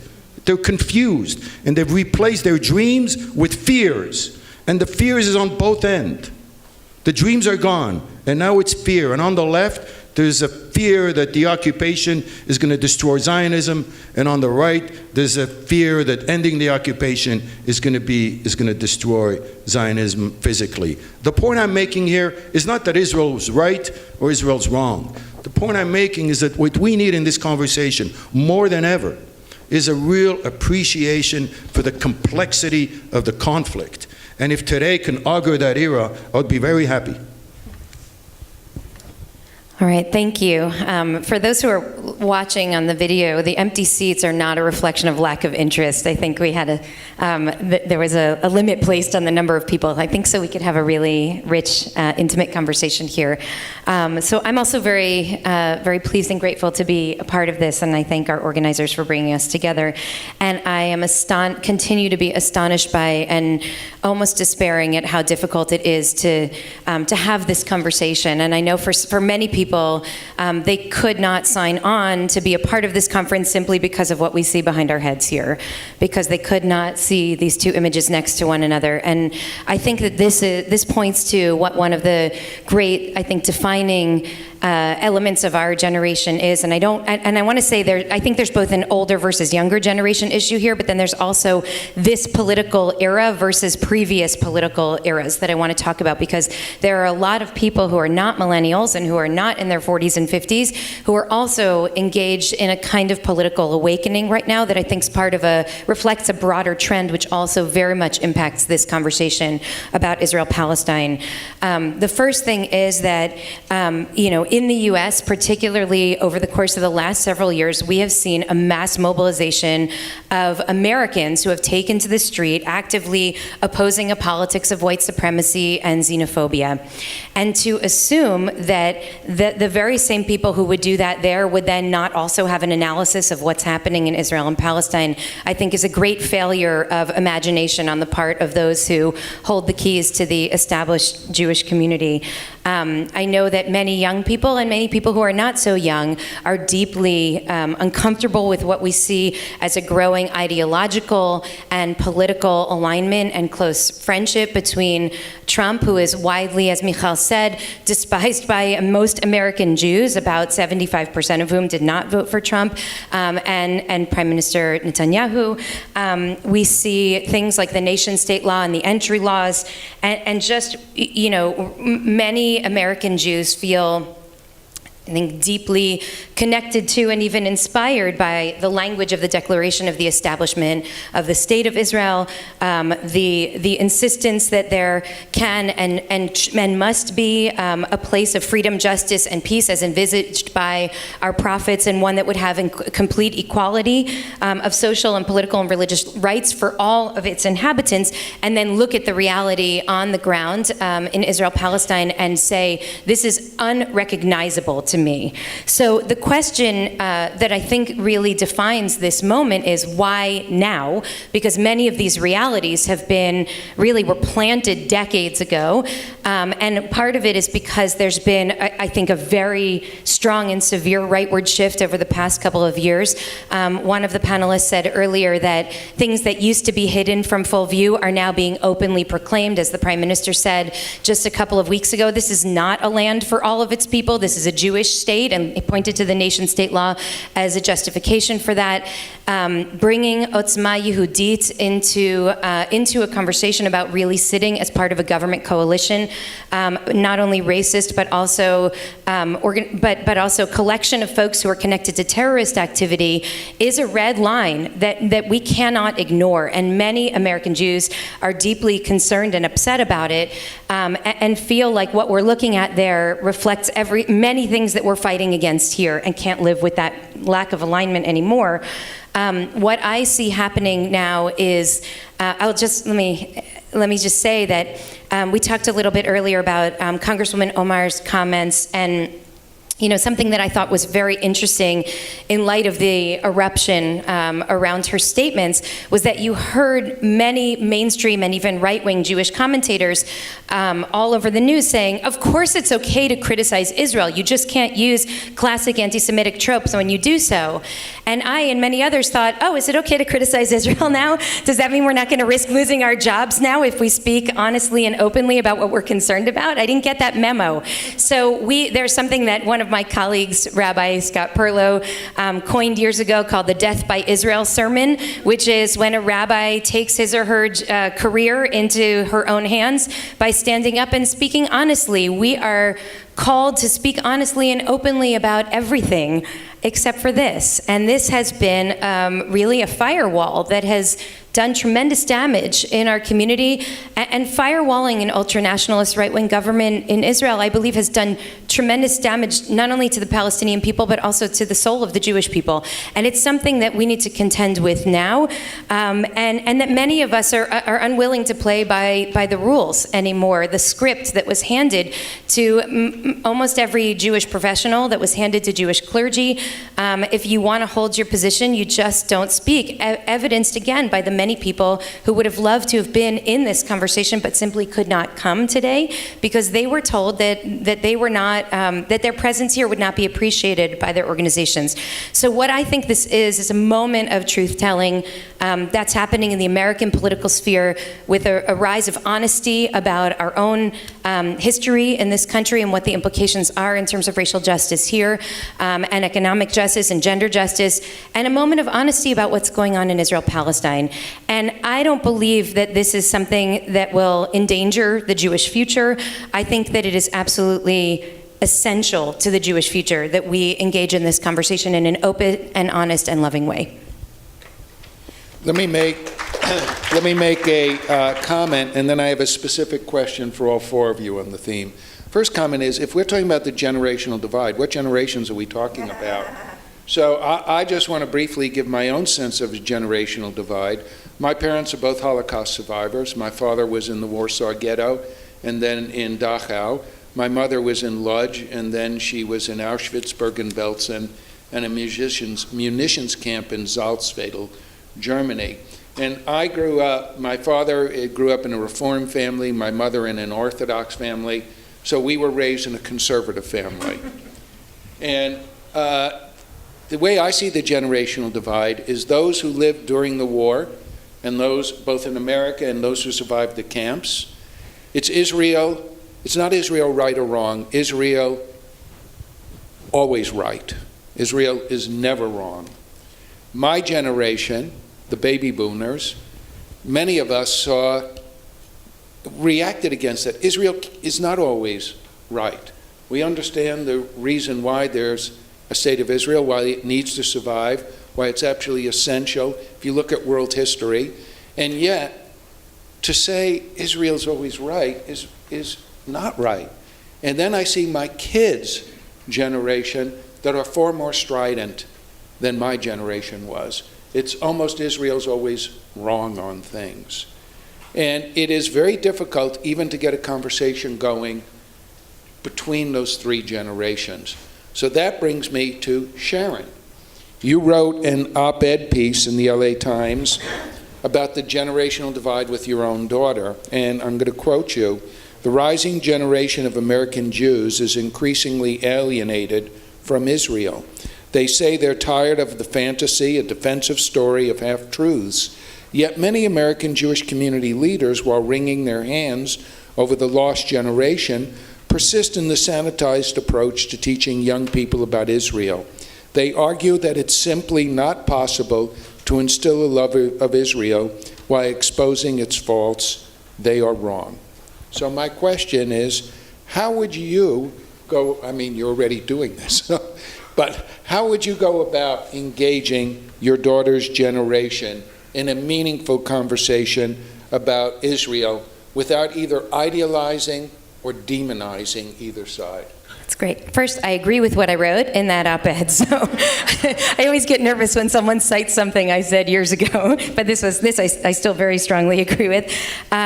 This is a really serious educational challenge that we have, and the way that we're approaching it with our kids is that we are in a deep, long-term, loving relationship with Israel. And that means that we do with Israel what we do with all of those entities that we are in deep, long-term, loving relationships with, which is we're honest about it. And so my kids have come with me. I'm usually in Israel once or twice a year to teach. My family lives in Ra'anana, outside of kind of a schmaltzy suburb outside of Tel Aviv. And I teach in Jerusalem usually in the summers for some bit of time. My kids have come with me. And from the age that they could begin to ask questions, I pushed them to ask questions. And from the age that it was permissible for me to bring them with us on a trip with Breaking the Silence to look at Hebron, I did that too. We've talked to them about how deeply concerned we are and about what love means. And I feel like this is absolutely essential. What would I do? I'd bring Peter Beinart into every Jewish day school in the country and have him participate in an open conversation with the students about what it means to hold love and to actually be in a relationship with the state of Israel in which we are holding Israel to its own greatest aspirations, which it clearly is not meeting. The same way that we talk about what it means to engage in civil society and take on civic duty in the United States. I just was up in San Francisco for a conference for a few days, and on the last day we did a social justice tour of San Francisco. We were dropped off on a bus in the Tenderloin district, and we were a couple of blocks away from a multi-billion-dollar from tech company new campus. We were 1 block away from Neiman Marcus, where Rabbi Michael Lizak, who's the rabbi at Glide Church up in San Francisco, was telling us that there are $88,000 mink coats and $280 pairs of socks. And he asked us to just walk up and down the street and to smell and to see and to listen, and then come back and talk about what we saw. And this is happening in the United States of America. People lying in their own feces, people who are naked, people who you can't tell if they are alive or dead. And that's on our watch, all of us. And what I would do with my children with regards to extreme poverty and racism and white supremacy in America is exactly the same thing that I do when it comes to Israel-Palestine, which is I went home and I sat at the dinner table and I wept as I told my kids what it means to see a grown man lying naked in his own feces on the streets of a gorgeous American city, one of the great cities of the world. We have to teach our people to hold incredible complexities, otherwise they're not going to be able to step into real relationship and understand what it means to advance a conversation so that they might find their generation in a different place than we find our generation in right now. And I'm not willing to leave them in a quagmire. They have to have the tools to be able to discern, to be able to ask, and to be able to honestly and self-critically engage. Michal and David, I'm going to ask you both about the same theme and give you a turn to answer. Mikhail, let me ask you, some groups like If Not Now have challenged the traditional Israeli narrative promoted in the Birthright tours, and in fact we know they've walked out on those tours. Why and what alternative narrative might Birthright visitors receive? Thanks for that question. Today is an especially pertinent day, actually, to talk about that question. Just this morning, there were a few hundred young Jews outside the headquarters of the Birthright office in New York. 15 college students who are involved in If Not Now on college campuses were arrested for blocking the front doors of the Birthright headquarters. And they were there today to say, we have given Birthright many opportunities to say that it is willing to engage in trips that not just show some pristine, beautiful image of the Israel that many of our institutional Jewish leaders and communities want us to fall in love with, but actually to do what David talked about, which is to demonstrate complexity.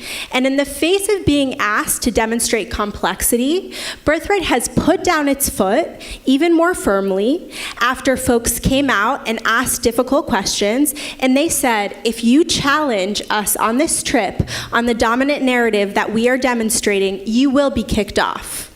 And people were in fact kicked off. So I want to ask the question, who is actually saying that we need to bring more complexity into this conversation?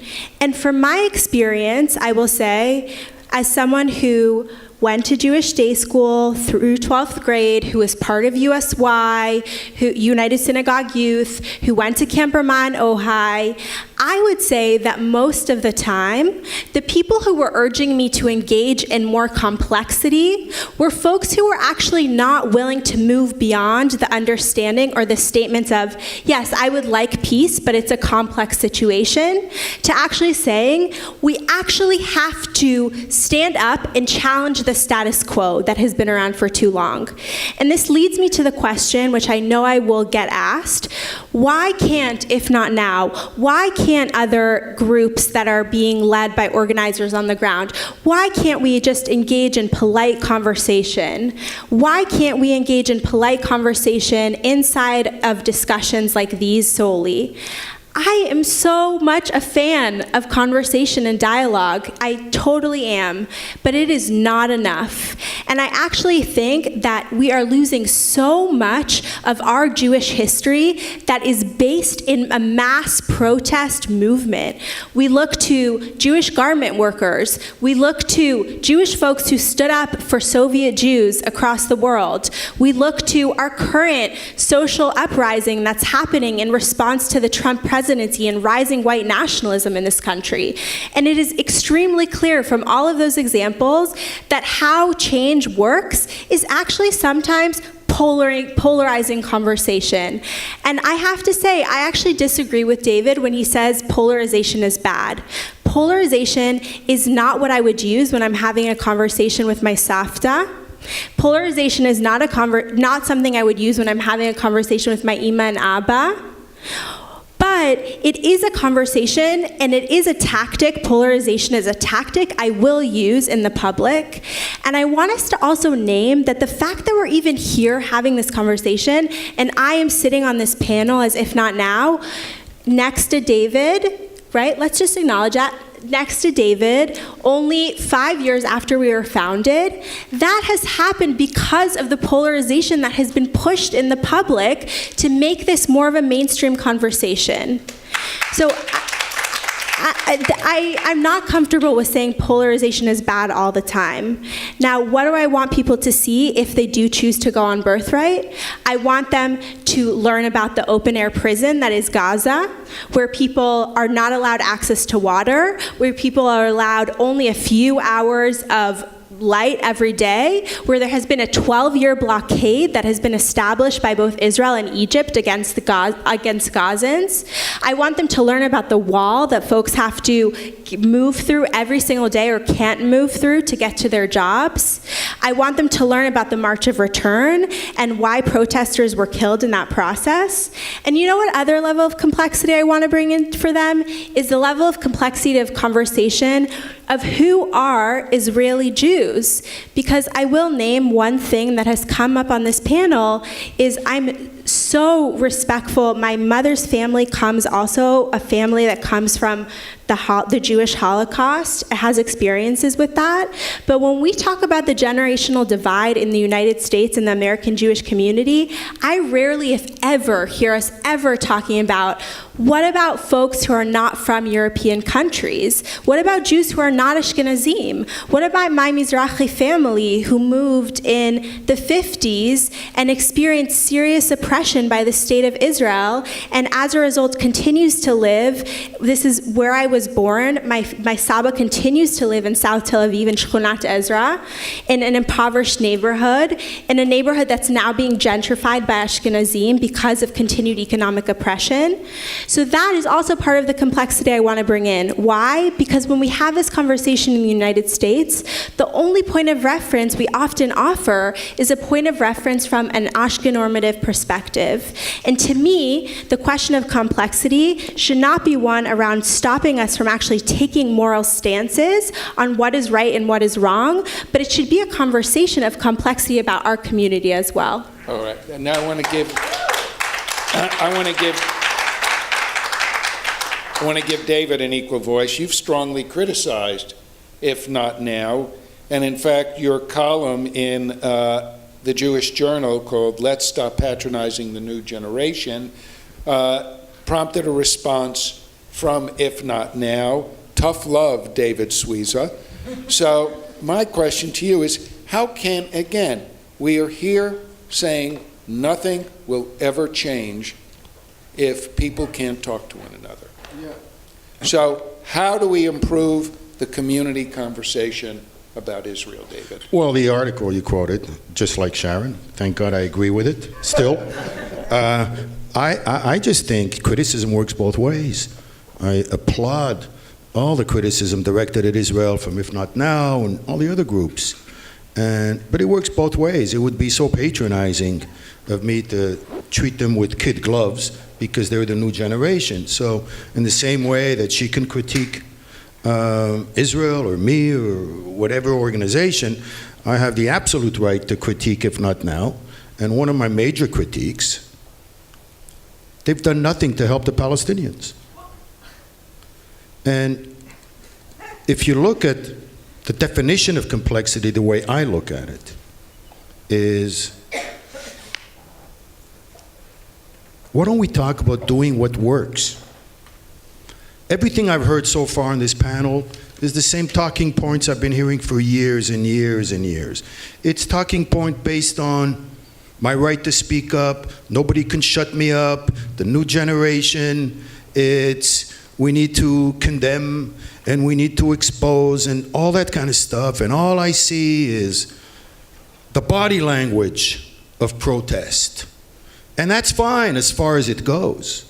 But my message today is that why don't we move on, not move on, but why don't we upgrade the conversation to talk about what works? Jeremy talked about the facts on the ground.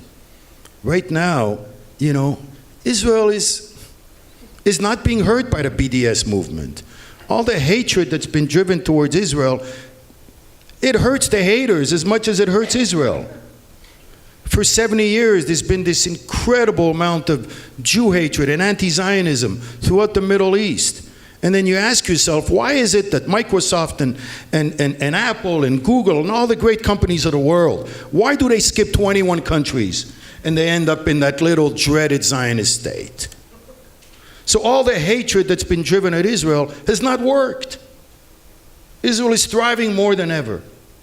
So my point is, if we really want to end the occupation, it doesn't work to just complain and protest and do everything that Michal said. Why don't we talk about doing things that work? Why don't we talk about results? Why don't we talk about programs that will really help the Palestinians? Why don't we talk about programs that we think can actually make a difference? Why don't we talk about programs that can enter Israeli society and make them see the light? Because at the end of the day, it's their democratic choices, and they have to live with the consequences. So I just think our conversation here, as we've seen in this panel, it just goes round in circles, and it doesn't make a difference. Whether you're talking about helping the Palestinians, or whether you're talking about helping create some kind of a coexistence mechanism. And that's why I want to go back to this article by Mika Goodman in The Atlantic. He has 8 steps for shrinking the conflict.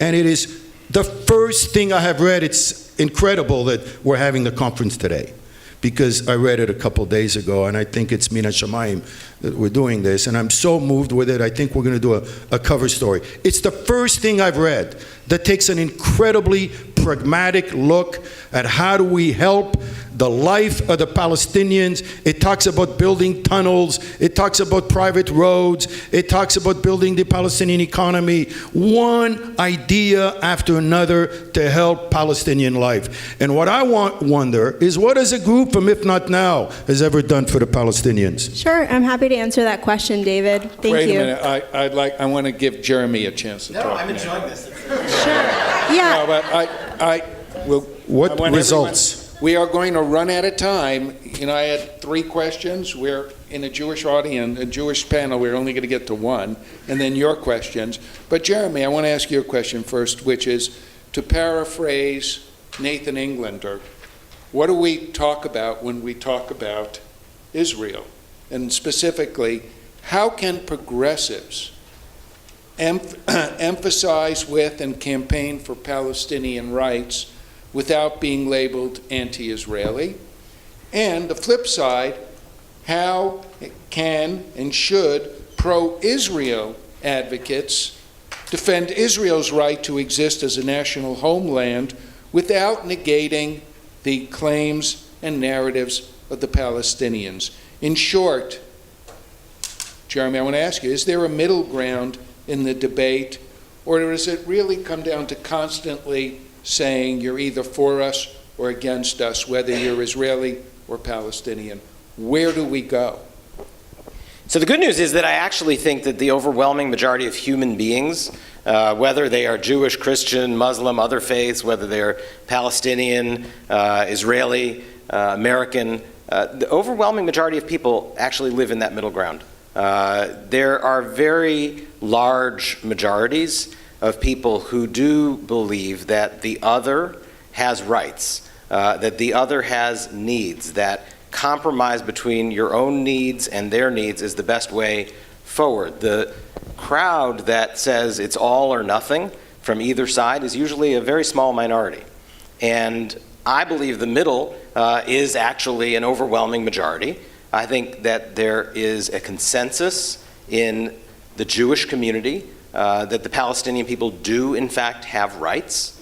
I think there is an understanding from the overwhelming majority of Palestinians that Israelis have a right to security. And the basis of ultimately ending this conflict will be the compromise that gives Israeli security and Palestinians freedom. And you can't have one without the other. Israelis will never be secure as long as Palestinians don't have freedom, and Palestinians will never be free as long as Israelis don't have security.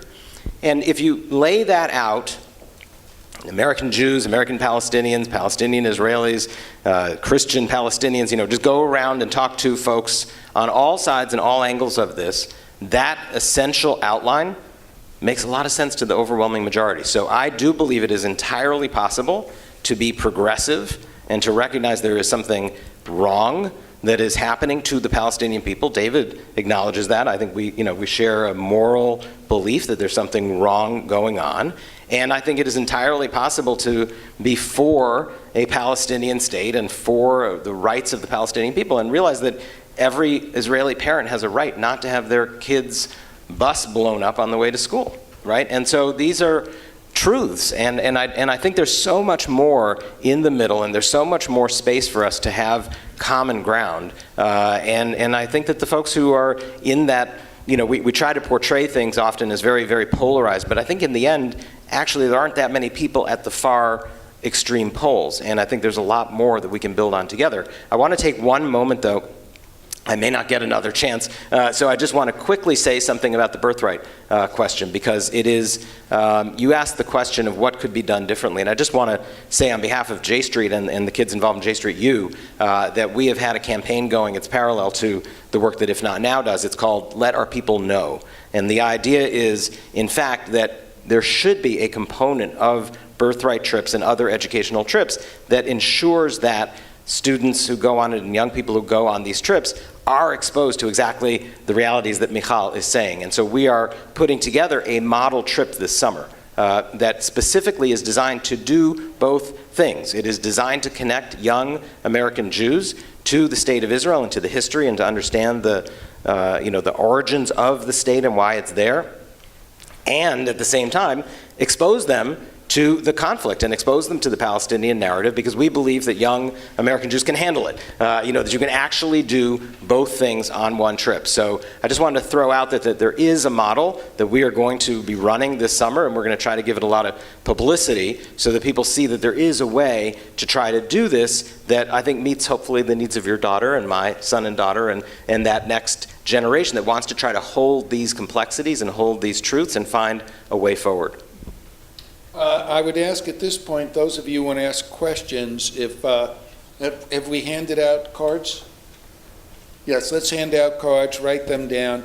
In the meantime, I'm going to skip, since we're running out of time, and we are on a college campus after all, I want to skip to the last of my questions, which is, some organizations have criticized the boycott, divestment, and sanctions movement, BDS, as anti-Semitic. On the other side, others say it is a nonviolent, constitutionally protected movement, and that at issue is free speech. So, once again, we have two people taking stridently different positions.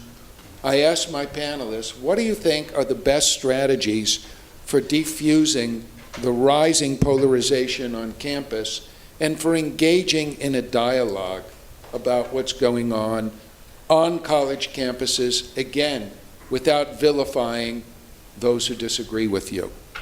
Well, I think the BDS movement is primarily anti-Palestinian. It has done nothing to help the Palestinian cause. And people always worry, they say, well, it's anti-Semitic, maybe it's anti-Semitic, but it hasn't really hurt the Jews. It hasn't really hurt Israel. Israel is thriving. My biggest concern with BDS is that it's backfired. They do nothing to help the Palestinian cause. I've never seen a Palestinian program come out of BDS. I've never seen a program that will help the welfare of Palestinians come out of BDS. So sure, we can talk about anti-Semitism because it gives us a lot of clicks at the Jewish Journal. But my biggest problem is that it's anti-peace and it's anti-Palestinian, and it's high time we expose them for being a failure to the Palestinian movement itself. And the one thing that I've found is missing today is this idea of why can't we start talking about solutions? We're so obsessed with dialogue, and I love dialogue. And we're so obsessed with education, and I love education. But it's time that we build on this to start talking about solutions. Because once you start talking about solutions, that's when life gets really interesting. That's when you go beyond, how dare you do this, and how dare you do that, and look at the suffering here, and look at the fear of security on this side, and we go round in circles, and everybody's making great points. But when you start talking about how will we actually create the circumstances, what can we do right now to bring peace, to improve the life of Palestinians, to reassure Israelis they can have security, and I know Jeremy and I are very much on the same page on that. And I think this is where the community conversation will get really interesting. If Not Now had a demonstration at the ADL building a few years ago, right before Pesach. And it was the classic, no liberation without occupation. And they were in the lobby, they were getting arrested by the police. And my friend Jonathan Greenblatt, the head of the ADL, invited them to come up and said, let's roll up our sleeves together and see what we can do to help resolve the conflict. And I'll go back to Mika Goodman.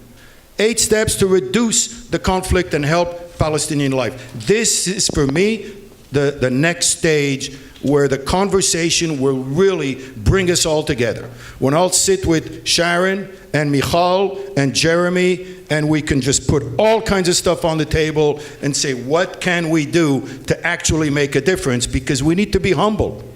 We need to be humble. We need to recognize the reality that for everything we've done for 10 years, 15 years, 20 years, nothing has changed. So the question we all have is, what can we do that's really going to make a difference?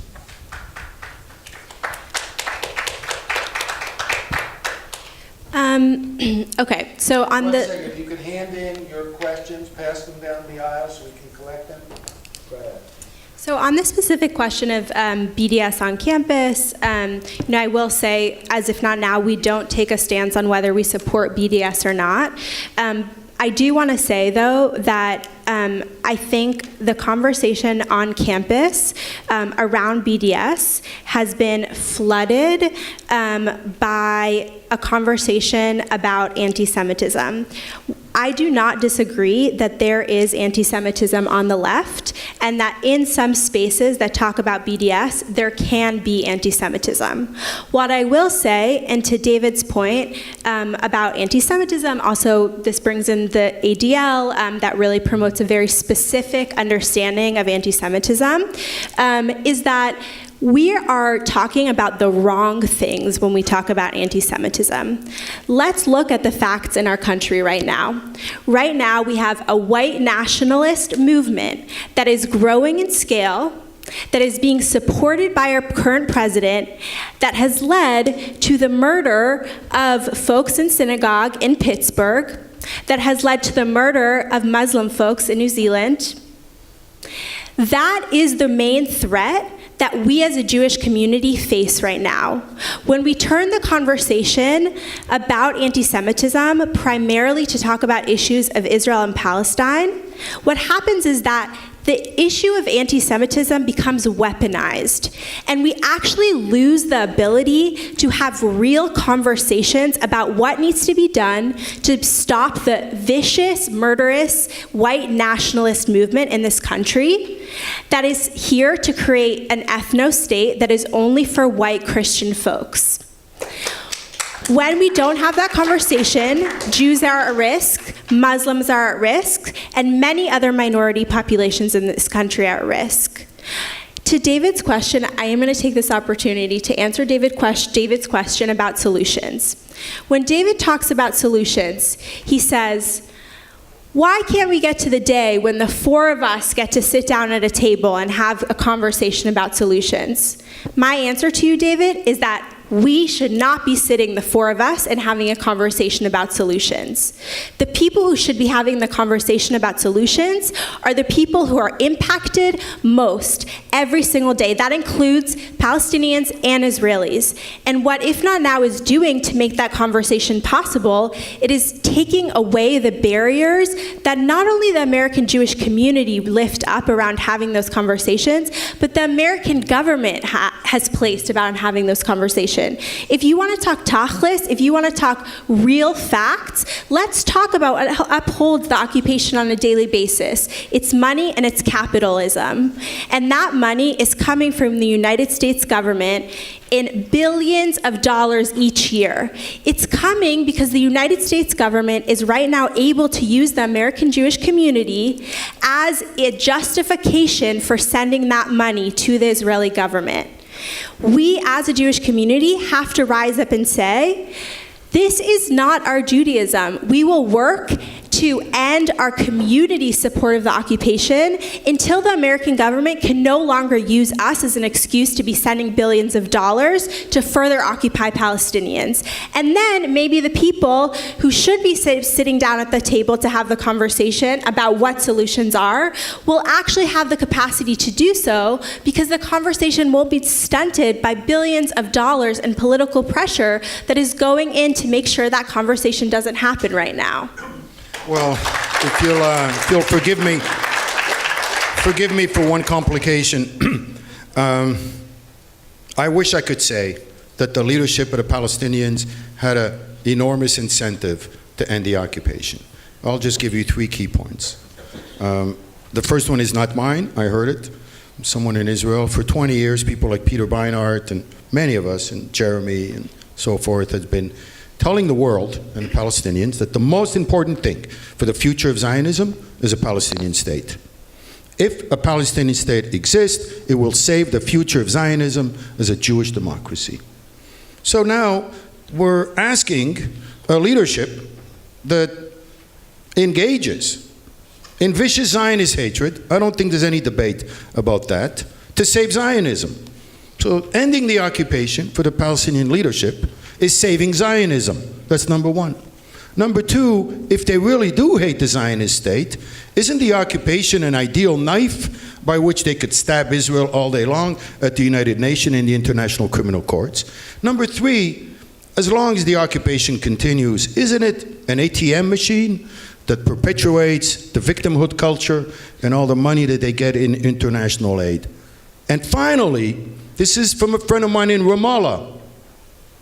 He said, you know, we might hate the occupation, but there's something we hate more, is when Israel leaves, Hamas and ISIS are going to swoop in and chop off Palestinian heads. This is exactly the language he used. So the point I'm making is not that we should not end the occupation.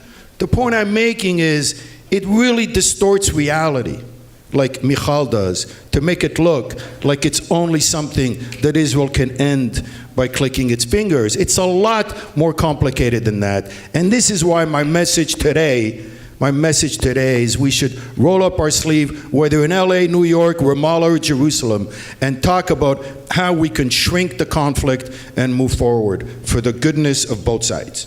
I have a question here that deals with college campus life, and I'm going to expand it a little because I think it was dealing with Jewish students, but I want to open this up. How can Jewish and Palestinian students act on their convictions while avoiding a position which might create a good Jew and bad Jew, good Palestinian and bad Palestinian paradigm? How can Jewish and Palestinian students pursue justice without othering each other and themselves?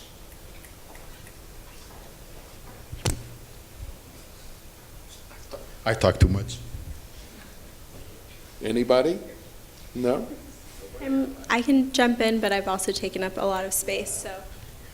I actually am still thinking about what David just said, so I kind of want to go back there for a minute, if we can. Okay, and then let me read the question that came to David, which is, are your solutions dependent on an end of the occupation? Well, I can take that one right now. The solution. I was going to talk right now. Okay. Go ahead. But that sort of plays into this. Yeah. Okay. A couple things I just want to respond to. First, you said for decades nothing has changed, and that's actually not true. Things have gotten significantly worse. Significantly worse. My point is, didn't get better, is what I meant. But the entrenchment of the settlement establishment, the number of Jewish people who are now living in the West Bank, it is now. I mean, this conflict is becoming increasingly difficult to deal with every single passing hour, and that's why many of us are working with as much urgency as we can to try to address it. So the other thing is, you know, I feel I'm very interested in your interest for solutions, and I remember driving with Micha Goodman about, you know, we were in the car together about 5-6 years ago, and I said to him, what makes me crazy is that Israeli Jews figured out how to make a cherry tomato. They learned how to irrigate the desert. They were so proud of Israeli technology and advancements in medicine and science. You can't, why are the incredible minds not addressing this conflict? Kalandia checkpoint should not be in this world. It should not be that 76,000 human beings are walking through a checkpoint and there's one toilet and it doesn't flush. That's not okay. I'm so glad that Micha's writing about this. I don't agree with everything Micha says, but we need the best and brightest to be working on solutions for sure. But I also want to tell you that I don't think, and I agree with Michal, that the people who need to be working on solutions are Israelis and Palestinians. For the American Jewish community, I don't think we've done enough talking about this, not the right kind of talking. And, I remember reading after an Encounter trip, and Encounter's doing an incredible job right now changing this conversation by bringing American Jewish leaders into Ramallah, Bethlehem, and East Jerusalem to hear from Palestinians who, frankly, American Jews don't sit and listen enough anyway to anyone, but also especially to Palestinian leaders and Palestinian everyday folks talking about their experience. And there was a newspaper article after one of the Encounter trips, and an Orthodox rabbi said, now my challenge is to figure out how to go home and talk to my people about the occupation without saying the word occupation. And I've been thinking about that now for 2 years since he said it. What does it mean that he is afraid to talk? He is the moral and spiritual leader of his congregation and has completely abdicated moral responsibility when it comes to the thing that he loves most in the world, the state of Israel. And what happens when Jewish moral leadership is pulling itself out of a conversation around core moral issues?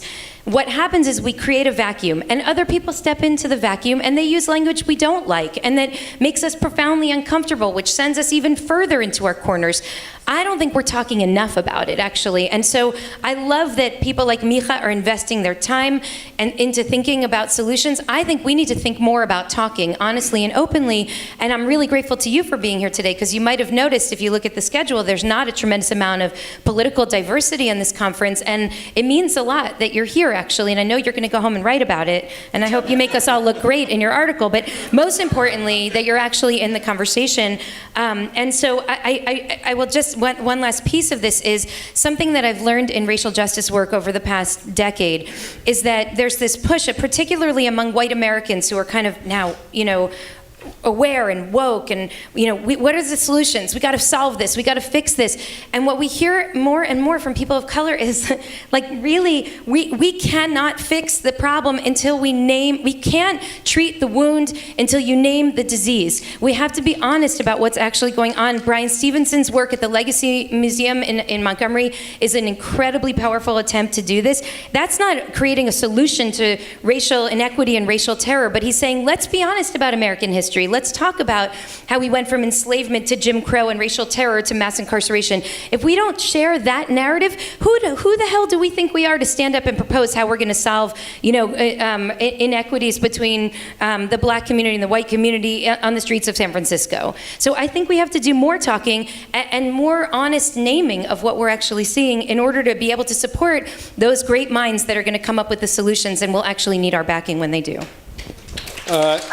I think we'll close on a last question that somebody asked, and we're not going to have a lot of time to discuss it, but it's one thing we should all be thinking about. No one on the panel has really addressed the title question: what are the acceptable boundaries of conversation, and should there be any? And I just want to close then with the following comment, which is, as the director of the Kasdan Institute, I've started something called USC Goes to Temple, where we've tried to bring we have brought programming to temples around the city. It has truly disheartened me that several of the rabbis I have talked to have told me that there are some topics that are unacceptable in my temple, and the main one was going to be, one of the areas is what has been the Jexodus question of Jews leaving either the Democratic Party, the Republican Party. And I've been told that any discussion you have of American Jewish responses to the Trump presidency, whether positive or negative, are unwelcome in my synagogue, because some of my congregation supports Trump and some are anti-Trump. That's fine. Why can't your congregants, how are we going to solve any problem in Israel if temples in this city are unwilling to discuss issues that may divide their members politically? If we can't do it within our own temples, how the hell are we going to do it on a world scale? So I want to thank my panelists for coming here, because as you've heard, there were many groups that refused to be here today to talk. How do we move the needle in any direction if we don't talk to one another? And I want to thank you by all of you coming to at least listen to people talk and to ask questions which put you in the middle of the conversation.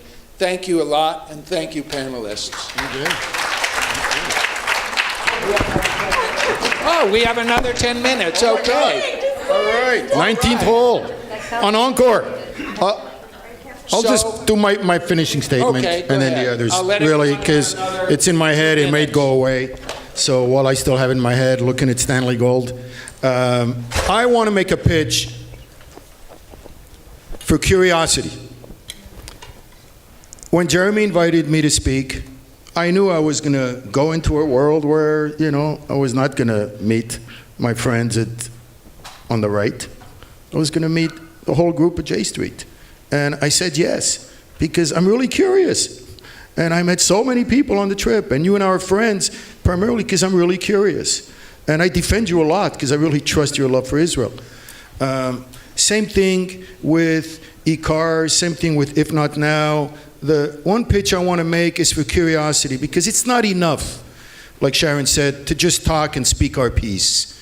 If all we do is just speak our piece, and then the ones on the right will speak their piece, and in this very highly emotional context where we're desperate to show the other side that we're right and they're wrong, it's fine. But we need to upgrade from that.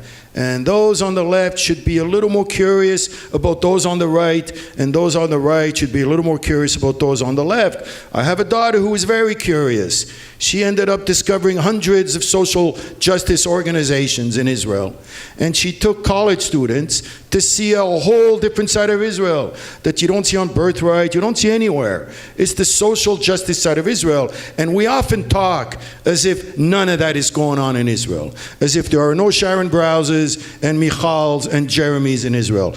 The country is teeming with social activism. And as an Arab Jew who grew up in Morocco, where we had to keep our mouth shut because we lived in a Muslim country, Alevai that we should have the rights that groups like Adalah and groups, Israeli Arab groups, have the right to demonstrate, the right to free speech, the freedom of religion that Arab and Muslim groups have in Israel is something we never had as Jews in an Arab country. And that's something I don't want to overlook. So the pitch for curiosity is to sort of try to find out what goes on with people you disagree with. And I make that pitch equally to both sides. So I just want to close with a couple of thoughts. One is that I think the original frame of this panel was about the generational divides. And one of the things that I think is misunderstood generationally about the American Jewish community is just how right-wing and conservative young people are in our community. And it's often missed because the voices that attract the most attention are If Not Now or JVP or other J3U. But 6% of American Jews over the age of 30 are Orthodox. 24% of American Jews under the age of 30 are Orthodox. The political views that you hold on the issues we're discussing are very much in line with your level of religiosity.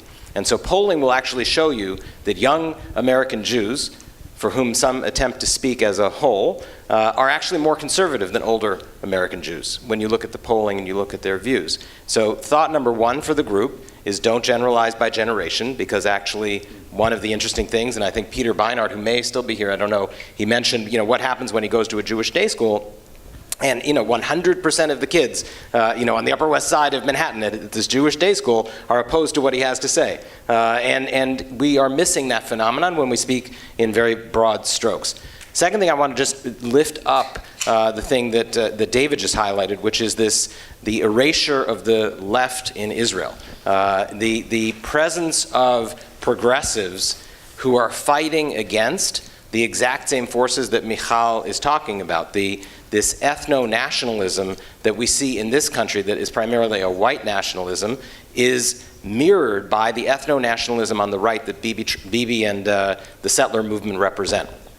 And there are progressives in Israel who are fighting against that, who share the exact same values that we share in this country and that we are fighting against. And I think it is sometimes forgotten that we actually have real partners and real allies who share our values and share our politics, and those who are looking to sort of shut away Israel or boycott it or turn away from it are turning away against some of our closest friends and allies who share our values. And so I want to lift up and into the conversation, the conservatives among young people in this country and the left among Israel. The final thing I wanted to say is a comment about the BDS movement, which is a frequent topic of conversation, and I think it is unfortunate. I think that we should try to stop talking about the BDS movement, because the only people who benefit really from discussing the BDS movement, the Jewish establishment, because they raise millions and millions of dollars for anti-BDS programming by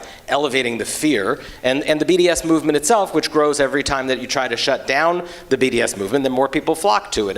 And you know, there's a fight that goes on, and those two groups, you know, raise money and visibility, but in the end, the issue is the occupation. The issue is what is happening over there. You know, I'm not into the same space that David is in, where let's start talking about the solutions. The occupation just has to end, and we need to do whatever we can in order to get there. But discussing the BDS movement, and is it in, is it out, is it anti-Semitic, is it anti-Israel, you know, should we pass a law, should we not pass a law? We spend so much time debating BDS itself that we actually leave behind the substance of the issue that we actually were discussing in the first place. So those are some of my closing thoughts. I have to make it to an airplane, so my apologies if I sneak off the stage, but just wanted to share those last thoughts with you. You raised one point that I think is worth mentioning again, is when you question the very nature of the generational divide.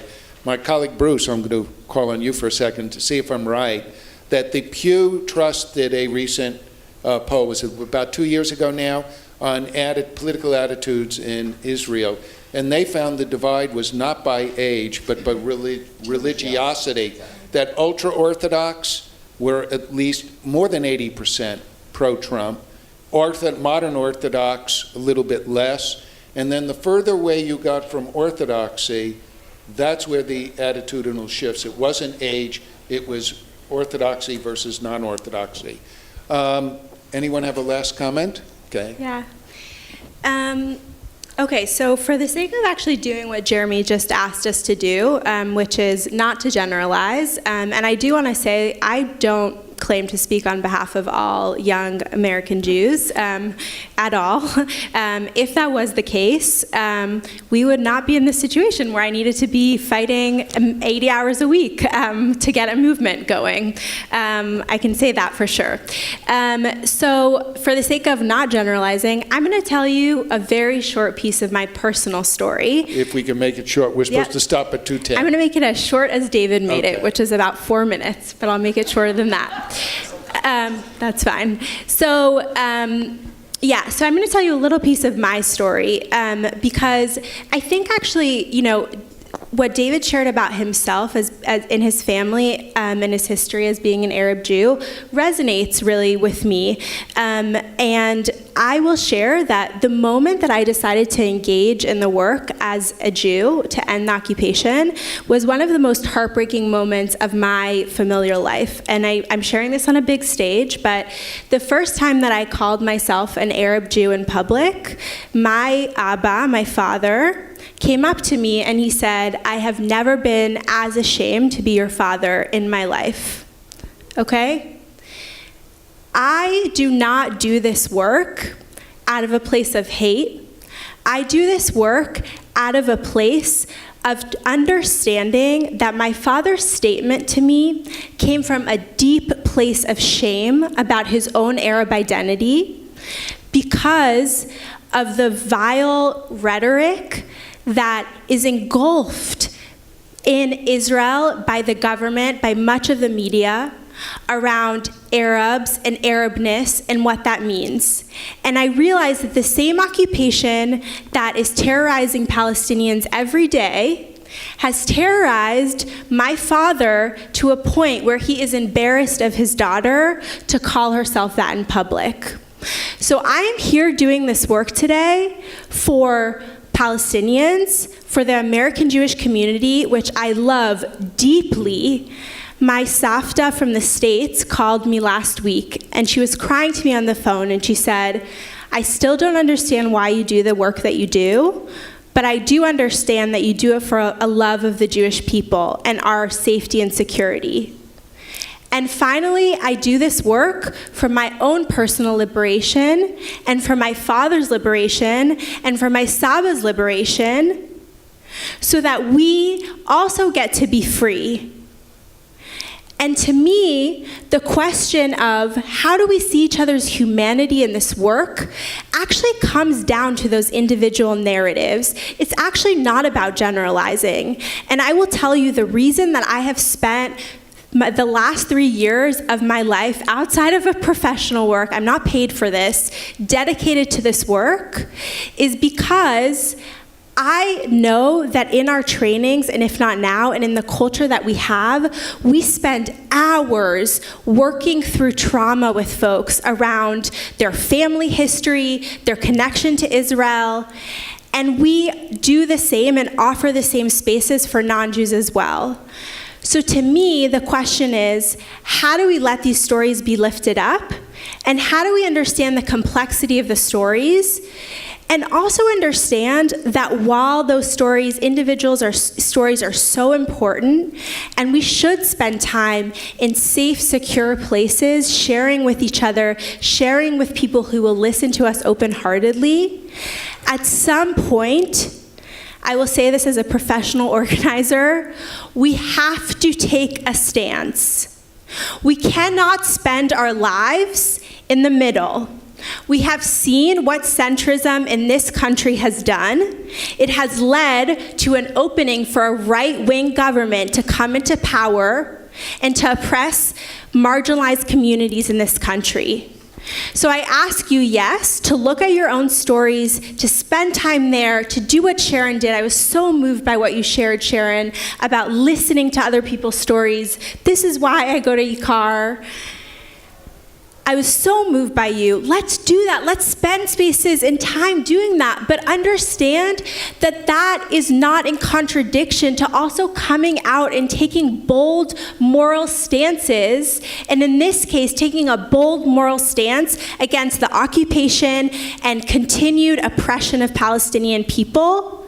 That I do believe when that ends, ultimately will lead to greater Jewish liberation and flourishing.